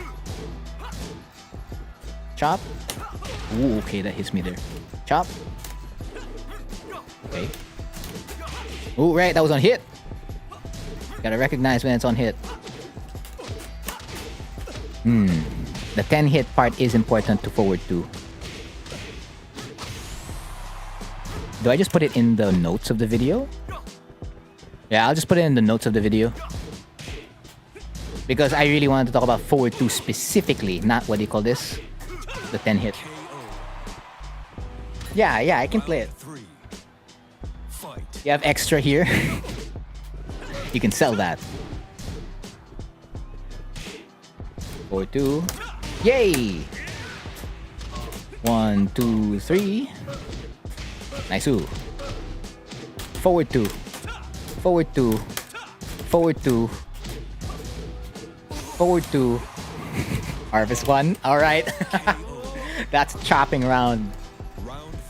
We keep hitting them with the chops non-stop. Chop. Okay. I'm fine. I'm good. Chop. Backlash. They were stepping. I don't know, like, I mean, thank you if you're offering, but sayang naman, you can sell that for profit.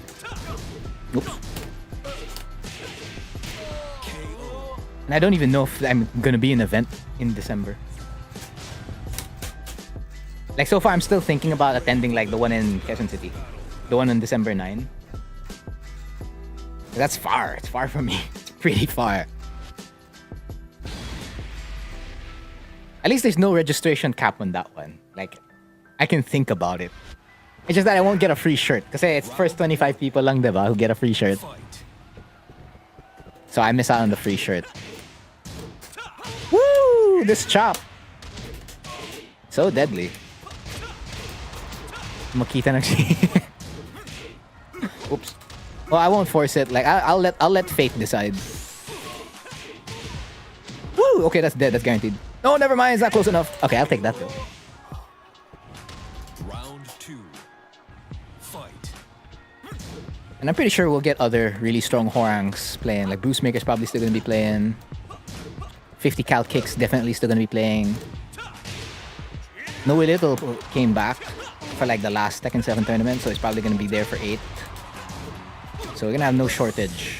Still gonna have the boys in. And then maybe Sky is gonna come back. Don't know.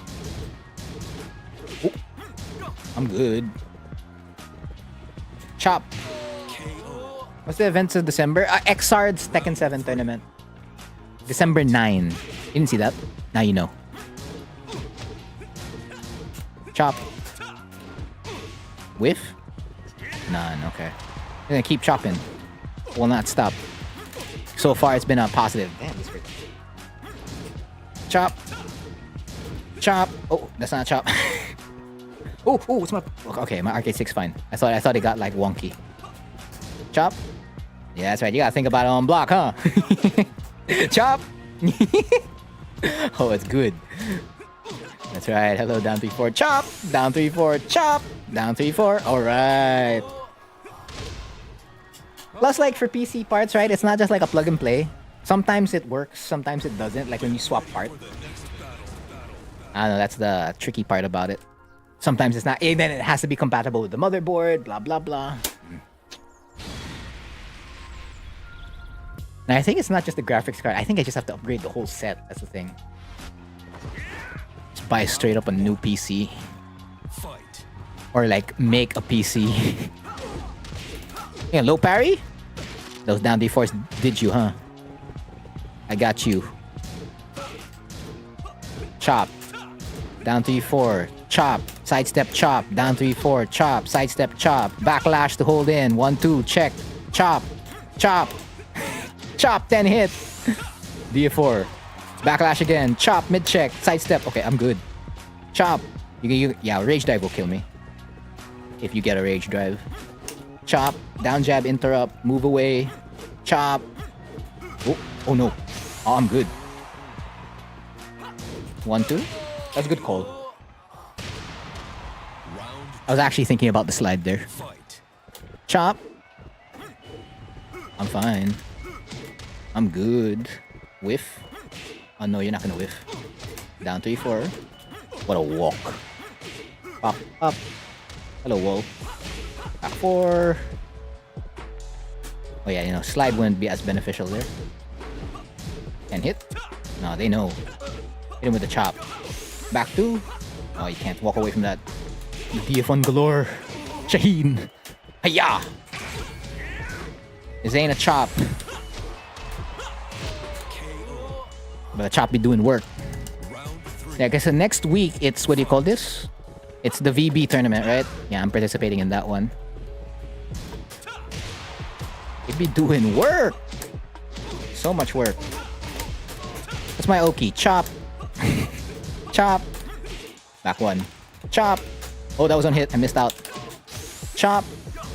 You gonna press? Thank you. Oh, okay, you're alive. The Tekken gods have chosen. They're like, no, you're not gonna be dead yet. But you still gotta think. Another mix coming in. 3-0. 2 more games. Then the demonstration, I'm done with the demo.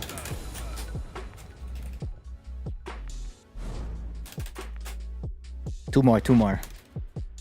Forward 2. LFS 2. RFS 1. You'll be doing a lot of work in this set. How'd I win? It's really because of that. That's it. Negative. Is it -1 or -2? I'll check in practice mode. Like, for the most part, I think it's -1. Oh, let's check in practice mode right after this. So after 2 more games, Chris J. If you won't boot up your Tekken, don't worry, I'm already in Tekken. Forward 2. I would check the Discord bot, but the Discord bot's already dead. Like, if you were part of a Tekken Discord, usually there's a bot for frame data. It's dead already. They ceased operations way earlier than expected. They're really gonna be backdashing. They don't want to deal with it. I got you, bro. I saw that low parry. They be thinking about it. This is when forward 2 is like positively affecting the matchup so much. I'd like to say -1, but for the most part, I think it's -2, maybe. Oops. Hiya! Round 2. It's okay, practice mode will confirm all later. Forward 2. Thank you. Oh, it's so fun. 1, 2. What's my Oki? Yeah. Don't gotta think about it. Oh, okay. I didn't say that. It could be Okazeme as well. Yeah, I'll put that in the notes. All go into the notes. A 10 hit, that 10 hit string, and the move as Okazeme. Forward 2. Forward 2. Beautiful step there.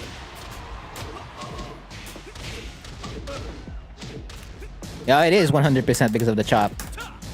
I don't blame him. This move is actually pretty damn good.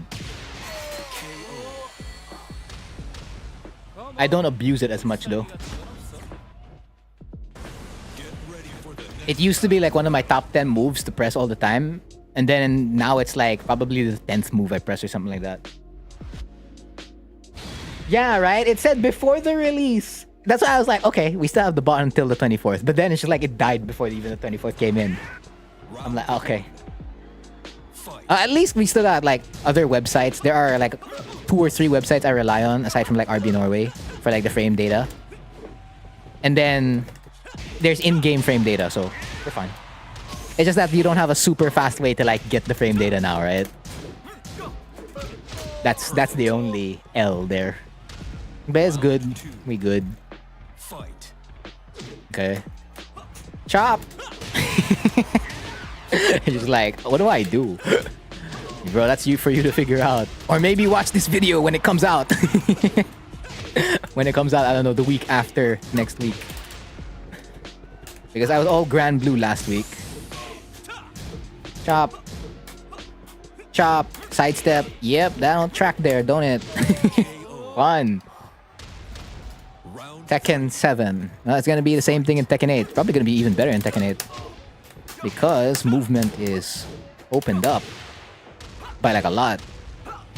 I'm good. We whiffing something? If not, I'm going to go back to the chop. Hiya! Ouch. Down 3. Yep. That will not hit the wall.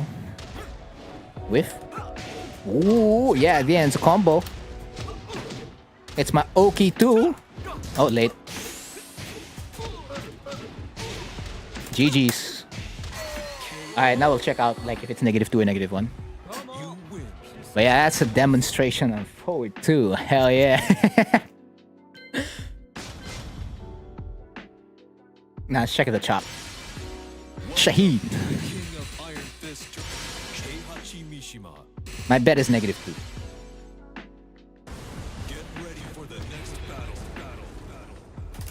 Should be -2. Actually, I wouldn't be surprised if it's -1 because he's a Tekken 7 character. It should be in like Shaheen's favor most of the time. Oh, it's -1. Yeah, he's a Tekken 7 character, alright. That's how you know. Yeah, Tekken 7 character. There you go, Chris J. It is -1. -1 yung DF1 ni Shaheen. Okay, so I was thinking -2. So which means I'll lose on certain situations because I'm thinking it's -2 rather than it being -1. So this is a 12 frame, 14 frame mid after every DF1. Which means, no, if I back 4, I'll win, right? Set that up. So if I was thinking it was -2, I should still win. Because back 4 will CH it. No problem, man. It's all good. Let me just think about the thing I was thinking about. So if they DF1 twice. There you go. So if they try to DF1. Okay. So if I was thinking it was -2, that means I think I have an 11 frame one. But what I have here is actually a 12 frame counter hit. Okay. Well, they have a 14 frame. So yeah, DF1, our DF2 will never win. What else will win here? DF1, right? We can DF1 to DF1? Yeah, because they're 14. Instead of thinking they're 15, they're 14. And I'm 12. Okay. It's just that I can never 15. Oh, 14, you'll trade at 14. I'm +5 on this trade? What am I supposed to do with it? I don't know. Down 3-4? Perhaps? I think F1 +2 would be a good call here on the trade. If they don't backdash. I can 1-2. Yeah. Back to... Back 1? Back 1's 15. Damn. Cannot panic against this DF1. It can only be, what do you call it, back 2. Bye. Noted. Alright, I'm good. So I'll leave it like another minute for Q&A. If there's none, I'll just end the stream. Oops. Yep.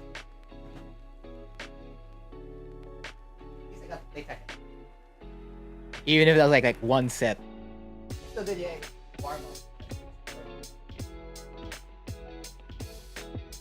To me, you cannot like avoid the warm up on like execution. So I think next week or like Tuesday, this coming Tuesday. Do I play on both player 1 and player 2? I'll just play on both. Why not? Just for like practice. Then show up Friday. That means I'll have 2 times to play. Okay.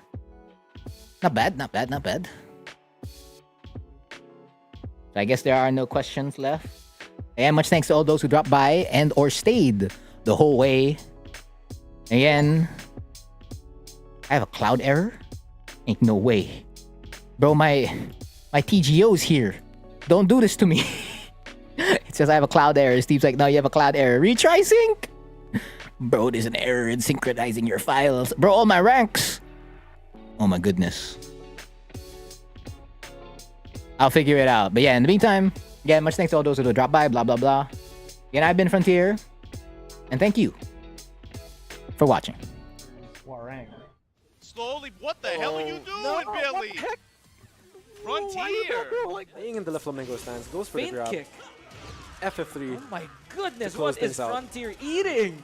Look at that. Oh, trying to counter. It's gonna take a round Ooh, match okay. from PvE 8K. Frontier. Okay. KND Frontier being one of those guys that really